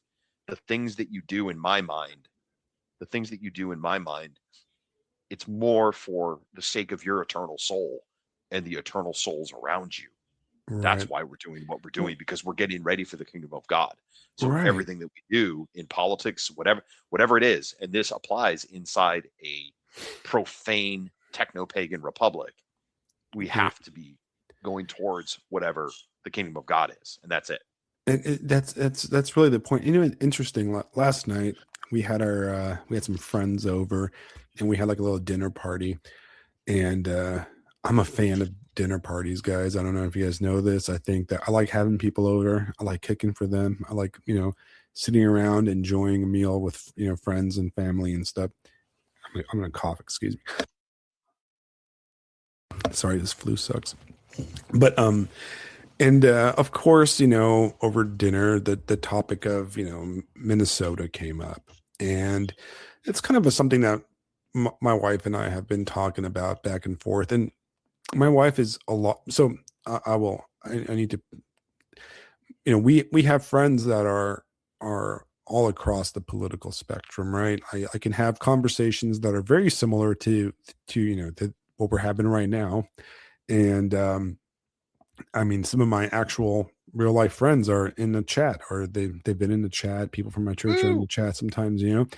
But I also have friends that are on the spectrum of normie, right? And I even have friends that are on the shit lib side of things. Yeah, and I'm for the most part we all get along because we live in a community, and we have to kind of you know interact and be together and stuff. Yeah. And one of our acquaintances, she's out there, and she's all like, "Oh, I'm going to go protest up in the city and blah blah blah." And my wife's kind of bummed out by it. She's kind of bummed out by the whole Minneapolis thing. She's kind of become a little bit. She like spends too much time reading all the news and stuff, and she's Yes. very Yeah. conflicted. Um, yeah, Jason McGinty says, and online friends who are on the spectrum, if you know what I mean. Uh, and right. So, I mean, so my wife is conflicted about the whole thing because, she didn't, and I am too, right? Like I, I feel sorrow for all the events, right? I feel sorrow for people getting killed. I feel sorrow for all that. I'm not excusing their behavior, and I'm not saying that like, you know, they in a way, I kind of a lot of the people, the two main cases that are in the news, I feel in a way I feel like I do about like drunk drivers, like you kind of chose that life, but I still feel sad if somebody, a friend of mine, drinks and drives, right? Yeah, So my wife is kind of and then dies from it, right? Or right, you feel sorrowful if your friend is a drug addict and ODs, right? Uh, you don't it's like you understand why it happens, but also like it still sucks, right? And right. like sorrow is Yeah, the true feeling that I have, and it's I wish we didn't live in this world. And look, I know it's all a color revolution, and I know all that stuff, right? But a right. part of me, so this topic came up at dinner last night, and my wife's like, she's like, I just don't know how to feel. It's like overwhelming. There's so much stuff, and I agree with her. But me, I just don't care. Okay, like I don't know if you guys noticed, but I really just don't care. I'm at the point where like I I don't care about the news anymore. I don't like to me it's all like a WWF WrestleMania, and I'm trying to come up with a good balance of like look, to a certain degree you have to care because if the Spanish Revolution is happening today, you got to know it's happening, you know what I mean? But at the Yeah, you got to same be kind of time, aware. like it's the same thing every 2 years, whether it's like the the BLM George Floyd stuff or the previous police thing or the previous thing or the previous thing or like Greenland and Panama. It's just the same stuff over and Yeah, over, and it's the same screeching and the same stuff. I'm just like, it just, do you remember that guy that set himself on fire like a few months ago? yeah, yeah. I No, made a nobody joke does about that either. earlier. No, no, I don't Yeah, remember. Nobody else remembers it, right? Like four people do, like I it, only it, it remembered it happened in order to make a joke. right. So You know what I mean? It's there you the go. same thing. In 2 months, we're gonna forget about these people, and something else is Yeah, gonna be the next thing. And it's so just brain rotted. It's so like it's like we're so inundated by it, and it sucks, right? It's yeah. like I think that let me bring up two thoughts. These are two ideas. One is that as far as caring about it goes, I think not caring about it is the proper way to go, and you should only get involved or immerse yourself in it in so much as it has to relate to your actual real life. I'm a high school social studies teacher, so my kids ask me about this stuff all the time. right, So I have to be at least somewhat educated. Um, that post I made earlier that I shared with you, where I was joking about how to destroy the Democratic Party forever, basically how the United States speed runs the late Republic. Um, I was sharing that idea with a kid in class, very intelligent, very robustly vital, white kid. Like this guy's going to do stuff, right? He's going to do great stuff with his life. And I told him that, and he said, "Dude, you're recon." He's like, "This is great. I really appreciate you telling me stuff because now I know what's coming down the pipe."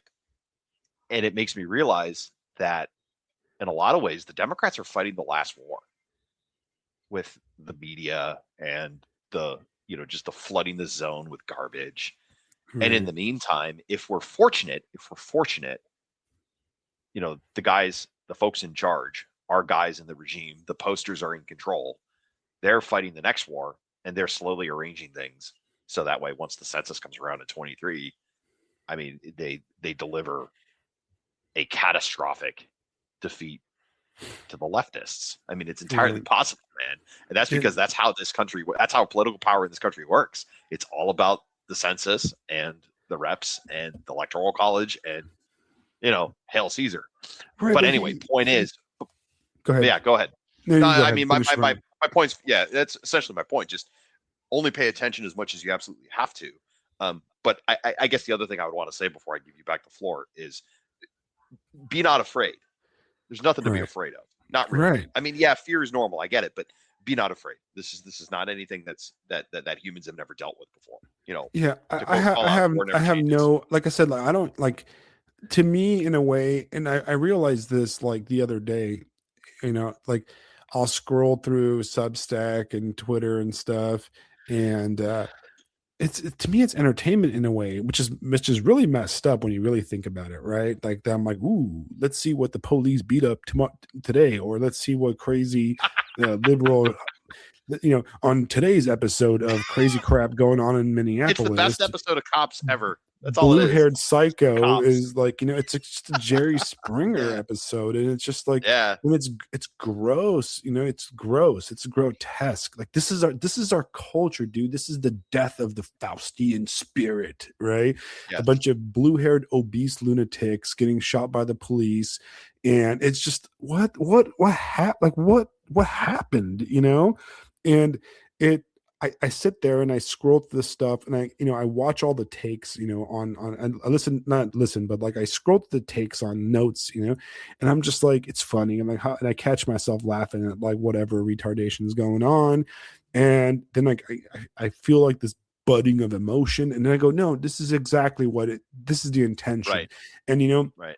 right now to somebody listening going, well, Alex, you don't understand about the Coin Intel Pro and Rand Corporation studying the 1960s. I know, guys, I know this is all part of this plan. It's part of the whole color revolution plan, the media manipulation. I know it. Okay, like I don't need to Yeah. watch Candace Owens episodes for Oh, like I've known this good. forever. Like it's Ca- you know Candace it's Candace Owens doesn't realize why the ice doesn't melt when it's 30 degrees outside. That's right. that's that's all I got to say there. Right. It's like we all know this. We all, I know this. Like, and the fact that I know this is what makes it even more gross, Like there's that picture of the Alex dude that got killed, it's how like MSNBC changed the way he looks. And you've seen that one Yeah. before, they Yeah. made him a little bit more childly. And Hilarious. it's I shared that with my Hilarious. wife, and my wife was like, disgusting, because Yeah. it's meant to make her sad, it's Yeah. like, it's almost like there's this like satanic egregore in the media and in the culture that feeds off of like anger, and Yeah. my wife was showing me like a kind of an acquaintance of ours who's just brain rotted into shit liberty, right? And they're posting things like, I'm wearing red lipsticks just like the French resistance fighting to Nazis in support of the people in me. Like, shut up, dude. Like, how corny are you? I want to go to these people and be like, can you just stop? Like, you're embarrassed. Like, I feel like it's like a cringe fest. It's like there's a demon that feeds off of cringe, and I'm just feeding. It's like in Futurama how they made that giant slurm thing.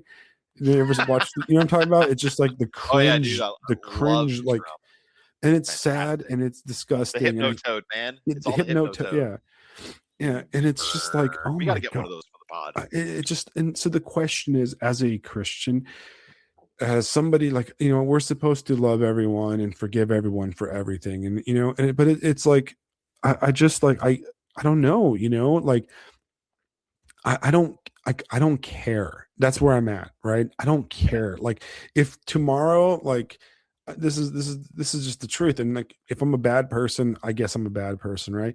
If tomorrow, like, the I don't know, Antifa or wherever they are or whatever, just burn the entire city of Minneapolis, whatever, down, Minneapolis down, I don't care. And if like the ICE becomes the Gestapo and just panzer divisions the entire city, I don't care. I just don't care anymore. I don't care about Let's anything. I don't care kick anything to about the that stuff villains. anymore. You know what I mean?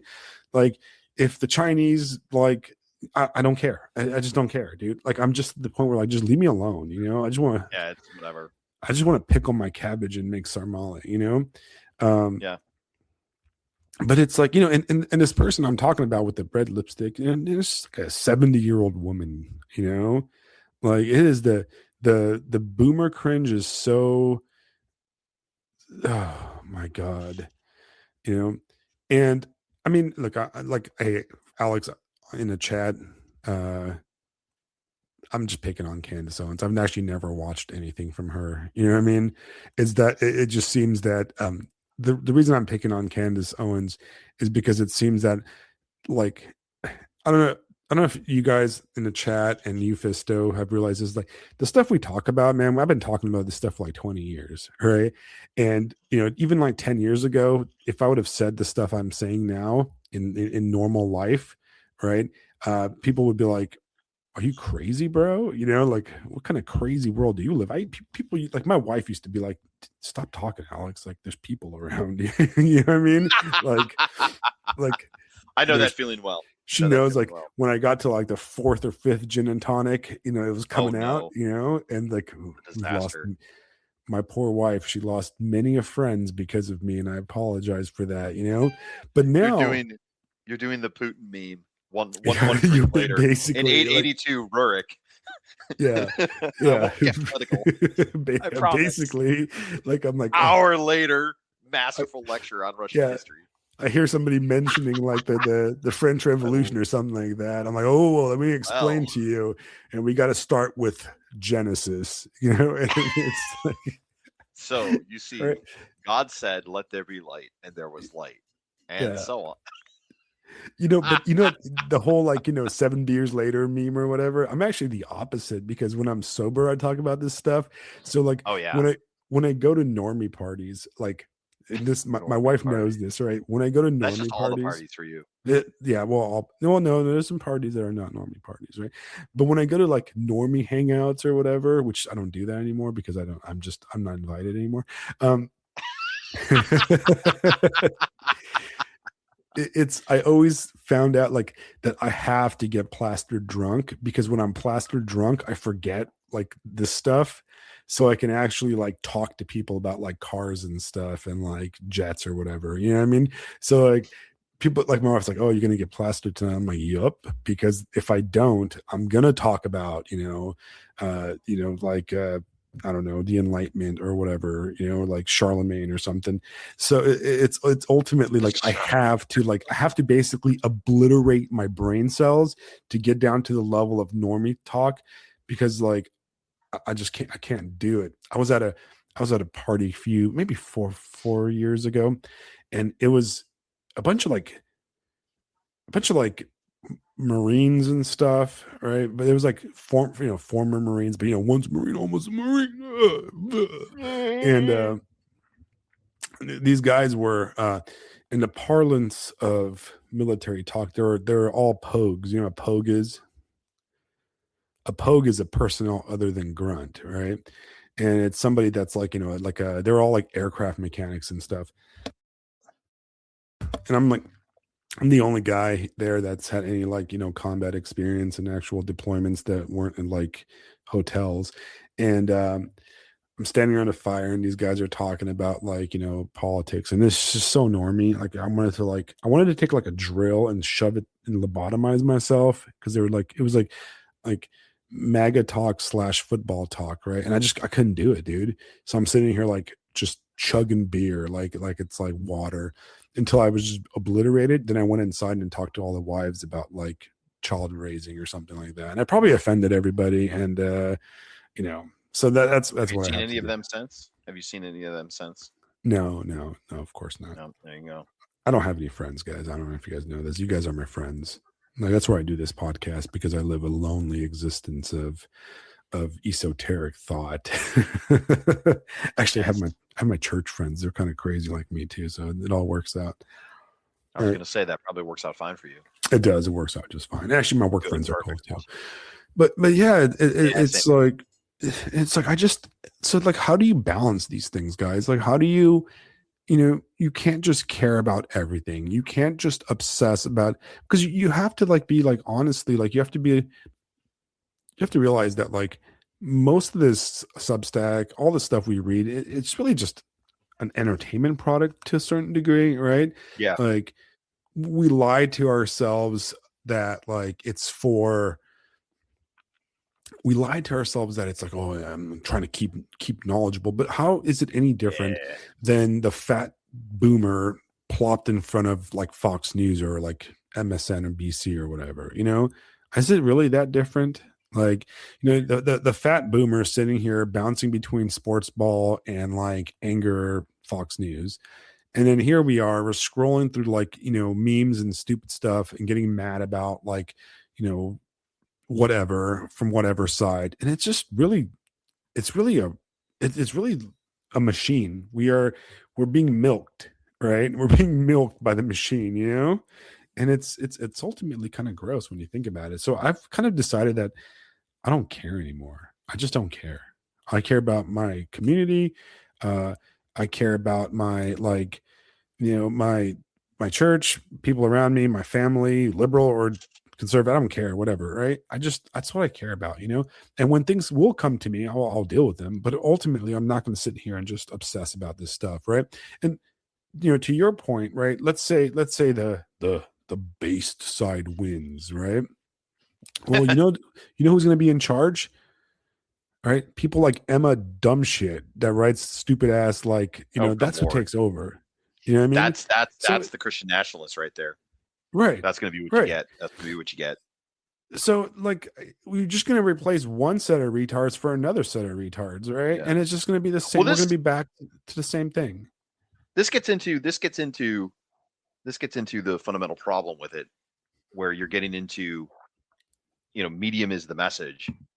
The society, the structure of the government is a particular way, and it is a way that does not encourage nobility or aristocratic sacrifice, noble obligation. It doesn't encourage any of that stuff.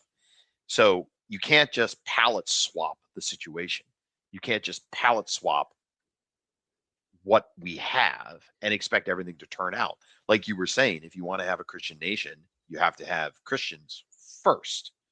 You're not just going to plug in a few Christians and put them in a few places and then tweak things just right. And now, the machine is Christian. Good job, everybody. We did it. Fuck off. Right. Right. It That's doesn't still work just that way. that's still just liberalism. You're still just a leftist. Right. And Oops. it's so depressing, because I just I know that like in 2-3 weeks we're gonna forget about Minneapolis. It's gonna be gone. It's gonna be gone from the news, and then you're gonna have like Well, until the next election cycle, then Minneapolis will flare up again. It's turning right, into American herpes. That's basically what it is. right, like you're gonna like well, I don't know what sucks more, like Seattle, Portland, or Minneapolis. Like I mean, Yeah. at least California is like being somewhat cool now or something. I don't know what's going on, right? But we know what's going to happen is Minneapolis is going to go away, and we're all going to forget about it, and then we're going to Yep. have a bunch of like essays from Alex Kashuta or whatever, telling us how like guys are being rude to me, blah blah blah, or you have a bunch of like YouTube political stuff saying stuff like nothing ever happens, man, it's all the same, nihilism, blah, nothing ever happens. And we're going to do that cycle. We're going to go back to that cycle of nothing really happens. I've got no content to talk And about, nothing really happened. It's been 30 yeah. seconds. Nothing happened. Nothing ever happens. And then the next stupid thing is going to happen, and then we're all going to write a million posts, and then one righty guy is going to defect to the left and be like, Right. the right wing's gone too far or something like This that. is it's the goldfishization of Yeah, discourse. The and I'm just going to be goldfishization. like, I'm just getting old. I'm turning 43 this year, and I just don't care. And I feel guilty about not caring, right? Like should I care? Like where did this caring thing? Like did the saints in the desert care about like politics, like were they did they care? I don't think so, you know? Like I'm sure we They'd have prayed to for be the aware of world. it. They'd have to be aware of it to care. I Right. mean, whatever they were aware of, they cared about. I I I guess I don't know. Right. I don't know. I think that's my problem right now. And if you guys have ideas, please message them to me because I'm trying to find out what the right balance is between caring and being a not the word's not politically active because technically like we're all kind of just edging here, right? You know what I mean? Right? We're not really like Surfing right? the well, it's perhaps not edging, but surfing the divine Yeah, madness. right. Just kind of ride that And edge, really ride just the edge, like don't edge. sometimes I just want to like flip this microphone, flip this laptop, and just be like, I'm done. I actually deleted all my apps on my phone. So if you know, like I said earlier, There you like if go. nobody sees me like shit post, I only shit post on Substack when I'm like at work. So I just like, or if I'm really really bored and like it's cold downstairs, so I come upstairs. You know, Yeah. but it's like, yeah, how much of us reading the news and talking about it and stuff is it just us watching WWF? You know, like we know the outcomes. It's all going to be the same no matter what. And am I being a doomer? Am I being like, I don't know, maybe I don't know. Either way, I think the key is just to keep going to church, praying, doing your thing. You know, Yeah. At the um, end of the day, that's it. focusing on your Yeah. family, focusing on your Yeah. stuff, and loving the people that you can't love the nebulous stranger, right? You can't love the person No. you don't know, right? So you should just No. love the people around you and, Yes. try to forgive them and that kind of stuff. Have you read anything new? Anything cool? Any new movies? Um. Oh my gosh. What is good? Oh, I here's something interesting. So the wife and I started watching Vikings. We watched the first couple of episodes. Remember that from like way back in the day? Real well received, kind of historical fiction. Yeah. Had a very cool shooting locations and like good stuff. I had a very interesting experience. So I watched it originally years ago, and it was during my prodigal slash pretend atheist period. And I remember watching the scene where they raid the monastery for the first time, and it's like, silly Christians. I watched it again last night. I'm going, oh shit! Like, where's your God now? This is what I think of your God, I'm seeing it with different eyes now. It's like, no, no, no, no, no. You guys don't understand, because the one dude speaks, the language, and the Ragnar guy or whatever looks at him and is like, how do you know our language? And I was like, there's the power of my God right there. Your soul, like he just won in that moment because they had this moment of curiosity, and then as we know, all the Vikings end up, this Christianity gets spread and like this and that and the other thing, and it's just like, wow, I really this exact same thing I watched years ago, and now with new eyes, it's like that was fucking cool. Like the blood gets splattered on the cross after Right. they kill this one guy, and it's like, no, no, you guys like these Vikings have no fucking clue what they just ran into. Like hell Their yeah, it was their cool. ultimate doom. Yeah, why? But not even doom. It was just like I you know. guys don't understand. You just and like I couldn't even feel. It's fiction. I get it. It's entertaining or whatever. We're just having a good time. But like I'm watching. I'm going. These guys have no idea. These guys have no idea Right. what they've just encountered. Like and it was funny too because like I know a lot of this history stuff, and my wife is learning a lot of this history now too. And at one point, one of the characters before they go on that first raid, right? He's like, I've heard rumors of a new god, and I was like, you know what god they're talking about? No, Christ. Wait, really? Yep, that's the god. That's the god they're going to run into. And So I'm just like, I mean, that show this was is really cool. popular for a while. It was pretty Yeah, I big. mean, it was solid stuff. It was pretty solid stuff as far as like good, entertaining historical I fantasy. It was I had cool. some friends. I had some friends recommend my wife and I watch Severance, which I like. Yeah, Everybody says it like somebody described it as like if you like Twin Peaks, you'd probably like Severance. It's kind of like so like that piqued my interest. But they told me not to like read anything about it and just kind of go blind. And I've been meaning to like watch Severance, so I might watch that soon. I did watch. I'm sorry, I'm gonna cough. Sorry, guys. cough, cough. I in the chat they're talking about Sinners, and Sinners, like I think he got like 15 like Oscar nominations or something. It's like the record greatest movie of all time. Now, I honestly am like surprised that like it got so much, I mean, nominations, because to me when I saw the previews for it, it looked like just Dust Till Dawn but set in like the South, kind of like a Mm, Jim Crow Dust Till Dawn type of thing. um yeah, I I I don't know. I just the last movie I saw in theaters that wasn't a kids movie, because I only go see kids movies now because look, when you have a kid, it's kind of a pain in the butt to go see a movie, and you have to get a babysitter and all that stuff.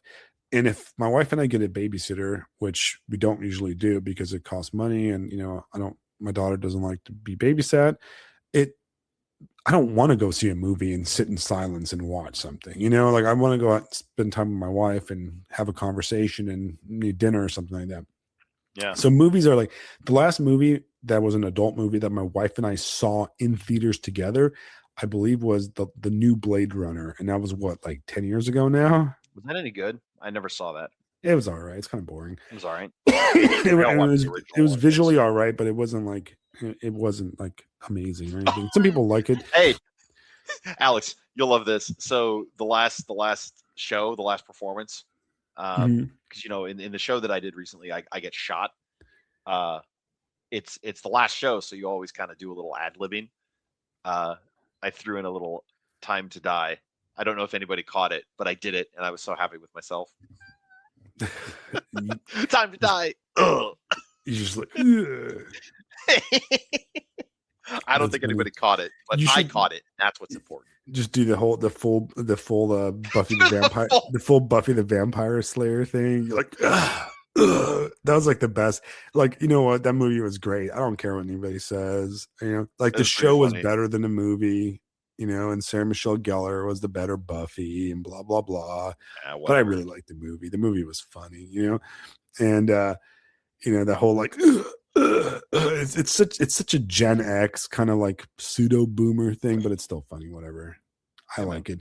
Um, I haven't seen any new movie, man. I think the last movie I went and saw without my wife was the Nosferatu movie. Was that last year now? 2 years ago now? It's been forever, and I thought it was kind of meh. I agree with Lisa. It's kind of meh. It's like whatever, cool. Whatever. Nosferatu, sure, whatever. I kind of want to see that new vampire movie. Not Sinners, but the new Dracula, the Dracula love movie or something like that. That all those memes were about. But I don't know, man. I just don't care. I'm just like whatever. Everybody's talking about Star Trek. You seen that? Like Star Trek is all in the news now. Like what are we talking about? Star Trek? What's that? Like there's like some new Star Trek like show or something, and it's like called like Starfleet something, and it's like Star Trek in college or whatever. Look, man, I love Star Trek. I used to like old Star Trek, like I like Star Trek, I like Star Trek Next Generation, I like D Space Nine, and then everything after D Space Nine sucks. Okay, Voyager sucked. I don't care what anybody says. It was stupid. Even Seven of Nine or whatever sucked. Um, the last good Star Trek was Deep Space Nine, which to me is peak Star Trek, and I will stand by on the opinion that Go uh, on back. Commander Cisco is the best Star Trek captain out of all the captains, and I don't care what you guys think. And the best character in Star Trek is Garrick, and yeah, Brian, was Picard good? I don't know. I don't know. I Parts of just Picard were good. Parts of Picard were good. I the think. problem with Was me Picard watching good? Probably not. the problem with me watching any of the new Star Trek is that I have very fond memories of Star Trek. Okay. Yeah, me I too. I grew up like I discovered Star Trek on my own. I was a little immigrant kid and I would just like learn to speak English from watching TV. And Star Trek was what I watched because it was on at 7 o'clock on channel 13, UPN or whatever it was. And I watched Next Generation every day and I became a big fan of it. When I got older, I went to like the Las Vegas Star Trek experience, which it's gone now, but it was awesome, man. Like they had like the Deep Space Nine bar. They had Quark's bar in like the Hilton Hotel in Las Wow. Vegas, and they had like you buy tribbles and stuff. It was just so geeky cool. Like it had like the promenade, like this whole area of like the Hilton over in Vegas was like Quark's bar and the promenade, and it had this like cool little 3D ride you did, and like there was like clean like you go to the bar and you can like I remember I went with my girlfriend Sam, and we ordered this giant drink called the Warp Core, and it was just one of those like super like those kind of alcoholic drinks where like five people can drink from it. It was called the Warp. It was called the Warp Breach or something stupid like that, but it was really cool. Oh God. And it was like green with like Midori and crap in it, and like we weren't even like 21 yet, but they just like let us do it, right? And Hey. we were just drinking, and then like Klingon women would walk up to us, and like they were all like LARPing and stuff, and it was fun, right? And I have Yeah. good memories of Star Trek. I remember I really got into Deep Space Nine in my 20s when I I liked it when it came out, but I really got into it. I mean, if you guys look at my name on the side of under my under Alexander Constantine, it says Bajoran nationalist, right? And I've said this in the past that I used to like hate the Bajorans. Like when I was young, I was like, "God, the Bajorans are so stupid and annoying." And now I get it. I'm like, "Oh, the hell with the Federation, man! Yeah. Like Yeah, man. Bajor for They Bajorans, knew. They right? knew.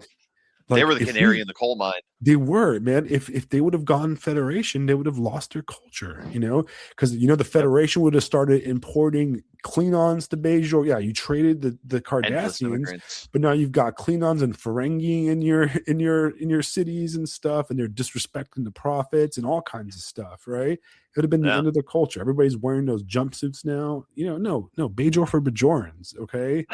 Bajor for the prophets. No to the Federation. We didn't kick out the Cardassians so we could become Federation lackeys. Okay, Bajor There you for go. Bajorans. All right, so I'm a Bajoran nationalist. But that is a more cognizant ideology than most individuals in America have today. Honestly, right, like you could right, probably get a lot further with that as your fantasy ideology right. than There we than go. what, than what There we most go. people can get away with Like these some people, days. some people base their ideology on Harry Potter or whatever. I base my ideology on Yeah. Bajoran nationalist politics. Okay, Oh and the man, I'm prophets. basically Iron Man. You're just like, nah, dude. For the profits, For the prophets. get out of here. Get out of here. Yeah. Get back to your paw wraiths. Right. Yeah.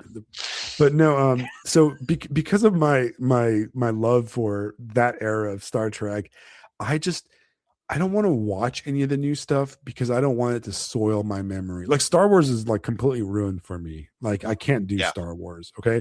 And listen, guys, Yeah. I know you Zoomers are trying to like make the what's that, episode 1, 2, and 3 cool. No, no, no, no, those are trash. I am so sorry, but that Those needs were to always stop. garbage. They shall always be garbage. Okay, those were The memes garbage. are I good. The remember. memes are funny, but that doesn't make the films good. Yeah, no, like I remember I went and saw. Do you remember when, what was it, the Phantom Menace came out? Phantom And I Menace, yeah. I remember because I was my youngest brother. I think I was like a senior in high school or something when that came out. And my youngest brother was like in fourth grade, and he's still a little kid basically. And I was like trying to get him into Star Wars. I was like, yeah, you should get into Star Wars, bro. And I took him to go see that movie. Like I had my car, so I took him, and I was so bored, man. I was like, oh, this movie's so boring. It's got like I guess Qui-Gon Jinn was cool and that whole thing, but for the Yeah. most part, like it just looked like too clean, too shiny. Everything about it like Yeah. pissed me off. And I never saw the second one. I think I skipped it. And my girlfriend, I don't I vaguely remember the second one, and I don't I think I saw the third one at one point, but these movies they're very vague in my mind. well, my girlfriend took me, she like drugged me to watch Revenge of the Sith or whatever, and I fell asleep during it. And at that time I was like chain smoking a lot, and it was like 3 hours long, and like a movie was intolerable if you like chain smoke, man. Cause like I'm like, I need to go smoke a cigarette. Like, go. So I just like passed out like asleep or something. And I was just like, this is stupid. I hate it. And I have not seen anything past Revenge of the Sith. I've never seen the Ray new Disney Star Wars. I've never seen any of them. I've never seen them. Uh, Yeah. I've never watched any of the new Star Trek. I just don't want to. Like, I'm a purist, man. I don't want them to soil my There's memories. there's not much of it that's caught my attention. As far as like the Star Wars stuff, like Rogue One had the scene where Darth Vader just goes absolutely doomslayer on everybody, which was kind of awesome. That was legitimately cool. And I mean, just watch that scene and you're good to go. Uh, Mandalorian was all right, only because Werner Herzog was an Empire guy. Oh, you know what? I, And I lied. I lied. I actually watched like the first season of Mandalorian. It wasn't that bad. yeah, It's so did pretty I. entertaining. Do you know the background of how Werner got involved? No. Like the fun little tidbit. He doesn't know anything about Star Wars. not a single thing, just nothing. And they're like, "Hey, you want to be in this?" And he's like, "Sure, fuck it, we ball." Which is Mm. like the most Werner Herzog thing ever. Yeah, no, I don't know anything about this. You want to be in it? Sure. And then he crushes it. He just kills it. It's like Yeah, that dude. that's awesome. Well, But it made me laugh. Just seeing him on screen as this Empire dude. It's perfect. It's like, he's like he did that. What's the movie he made? The the one about like Cortez or whatever in the jungle. oh yeah, Cortez. yeah, yeah, yeah. The one where the dude and him almost killed each other. Yeah, and Yeah, like it's they just like you see Werner Herzog serving the Empire, and you're like, holy shit, I'm Sith now. right. Just I'm in. I'm in. Let's You're like go. I'm down. You know. I'm down. Let's Yeah, let's kill all the rebels. I think I Stop. like. I'm not a hate watcher of things, right? I'm like one of those people that like if I can't hate watch stuff because it like ruins everything else for me. It just it irritates me. I tried to hate watch season 4 of True Detective, and I could only get through like the first episode before like I chimped out, dude. Like I just couldn't Mm, do it. Like it pissed me off so much, and in a way, like I it like soiled like everything for me, like but I I hated it so much. Like you don't understand like my level of hatred. And I'm like, I don't need to do this. I hate watching things. So but the fourth season of True Detective just doesn't exist. The fourth season of True Detective is actually a different show called Mar of Easttown, which is actually the spiritual like successor of True Detective. And that's what hmm I consider as like season 4 of True Detective. Yeah. Um, but yeah, I don't know. I feel like I don't have time to watch anything between doing this and then, you know, reading and writing and playing too much Arc Raiders because I'm an Arc Raiders addict, and just being just a overall weirdo. Like I just don't have any Yeah. time being a dad and stuff. Yeah. Yeah, Oh well. Easttown is Oh great. If you well. guys never watch Mar of Easttown, it's actually really good. It's got that what's her name from Titanic in it. What's her name? Kate Winslet, and Oh she's yeah. like it takes place in like like some suburb town outside of Philadelphia. It's not a real town. It's called East Town, but it's not really a real place. But it's like supposed to be like East Philadelphia, and it's actually really good, right? hmm Yeah, my wife's an Arc Raiders widow too. When I'm done here, I'm gonna go play some Arc Raiders Arc myself. Raiders widow. Yeah, that's That's what my wife fantastic. calls herself too. Sorry, guys, got a That's goop, funny. you um, but All right. yeah, I think we're good for today. I think we Yeah. did we did a PowerPoint. We talked about some deep stuff today. Yeah. You This guys was a got fun a episode, man. This was a you good guys one. got a history philosophy 101 lecture on Spengler. So hopefully now you guys can recognize. For you guys that are not familiar with it, you can recognize where this whole Faustian spirit comes from, and where this whole idea of cyclical West comes from. I hope that we can, you know, we can look at it from a Christian perspective and realize that the West is great, right? It is our home, but Yeah. you can't fix things by idolizing the past to the point of making it into an idol. And look, you can't remake those statues, guys. All right, like it's all Right. fake. It's all fake if you do. Those everything comes through, and I think that the true spirit. Yeah, I think you can look at the West as a place, but I think that the real truth is that it, how Spengler said, you have like race, culture, and then civilization, right? I think I think the key is that the culture of the West, or what I think what made it good, is the Christian culture. And I think what happened with the Enlightenment and a lot of the post Enlightenment era, the Christian culture kind of died off. It kind of atrophied, and now we've gotten into the civilization stage, and it's like its core is missing. There's something missing there. And I know you're going to have the pagan bros argue that we're really the core of Western civilization No. is the blah blah spirit. I don't think so. And we can No. debate that all we want, but Nah. you know, yeah, Nah. we're not going to take that side because we're you know, Christian nationalists here, right? But but yeah. Oh, and by the way, guys, if you do subscribe to the Black Ibis Social Club, me and Fisto, like, we most of the money goes towards supporting like the apps and stuff, but Fisto gets money too. So Yeah. it's not just, it's not like I'm Help me keeping buy the pens money. for school children. Right. Or just subscribe to him directly if you like him better than me. Also an option. That. No, I subscribe to Black Ibis. That's better. If I had a choice, subscribe to this first before you subscribe to the Partisan. And But then anyway. maybe I'll have to pay taxes next, right? Anyway, so hey guys, this was fun. We went 13 minutes overtime. I don't know what the plan for next week is. I've sent out a bunch of emails to people like, hey man, you want to come on?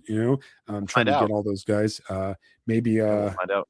Maybe we can ask a librarian of Kilano to come on next. That'd be fun. Been liking his stuff. Maybe we can. Maybe Emma will come on. Maybe Emma will come on, right? And we'll bury the hatchet. Yeah, we'll start beefing with people. It'll be great. We'll have them on. And we'll reconcile. Were you planning on submitting an article to the Metropolitan Review? Because I think absolutely not. Absolutely not. No, I don't think we're invited. I may submit a hand grenade, but that would be it. I don't think you just have kidding. The That's a joke. I don't think you have the Faustian spirit, Fisto. Well, you don't have so you don't have the right. Deeply ironic. Right. But yeah, I think we had a fun time. We went over some stuff. I'll have this episode edited for, I know like it's interesting because like, we'll have like about 100 people or so on live chat, which I really enjoyed it in live chat stuff. It's fun. But fantastic. On the back end, we get like 2,000-3,000 downloads every week. So that's where I think the majority of people listen to this episode. So we love you guys that aren't here live. If you have the time, join us because I like laughing at everybody's jokes and stuff. I try to read everything out loud. That way people listening on their drive. I like podcasts and I'm an audio podcast guy because I don't really, my podcast listening like experience is usually while I'm driving. And I actually like watch YouTubes while I'm driving, which is retarded, but sorry. It's like I have it like off to the side. I don't actually look at the screen. I'll just listen to them. So I'm kind of an audio person. So I understand that like most people just listen to the recorded episodes. And that's cool. And that's why we do the recorded episodes. That's why I record these episodes. I edit them. I clean out most of the nonsense. Sorry. I should probably clean out my cocaine sniffs, but and I'm just joking, guys. I got the flu. I need some. What's that stuff called? Theraflu? Not Theraflu. What's that flu medication you take? I don't know, the antiviral thing. Oh, I don't know. I face tank the flu, so I don't know. Yeah, I'll go. I'm gonna go take some. I'm gonna take some NyQuil right now. There you go. But yeah. So this is it for today. Good night, guys. Thank you for joining us. It was a blast. Yeah, guys. Thank you, everybody. I hope you enjoyed the topic, and I hope you enjoyed that. Actually, you know what? We are gonna do it. We forgot something. I forgot like a key thing that we decided to do. We were gonna do a review on a book we read. Right. And we're gonna I actually haven't finished that book yet. So how about we review it next week? Okay, maybe I'll make a PowerPoint for it. What do you think? Dude, a PowerPoint would be awesome. I'm here for the PowerPoints now, man. Forget everything. Okay. I'm here.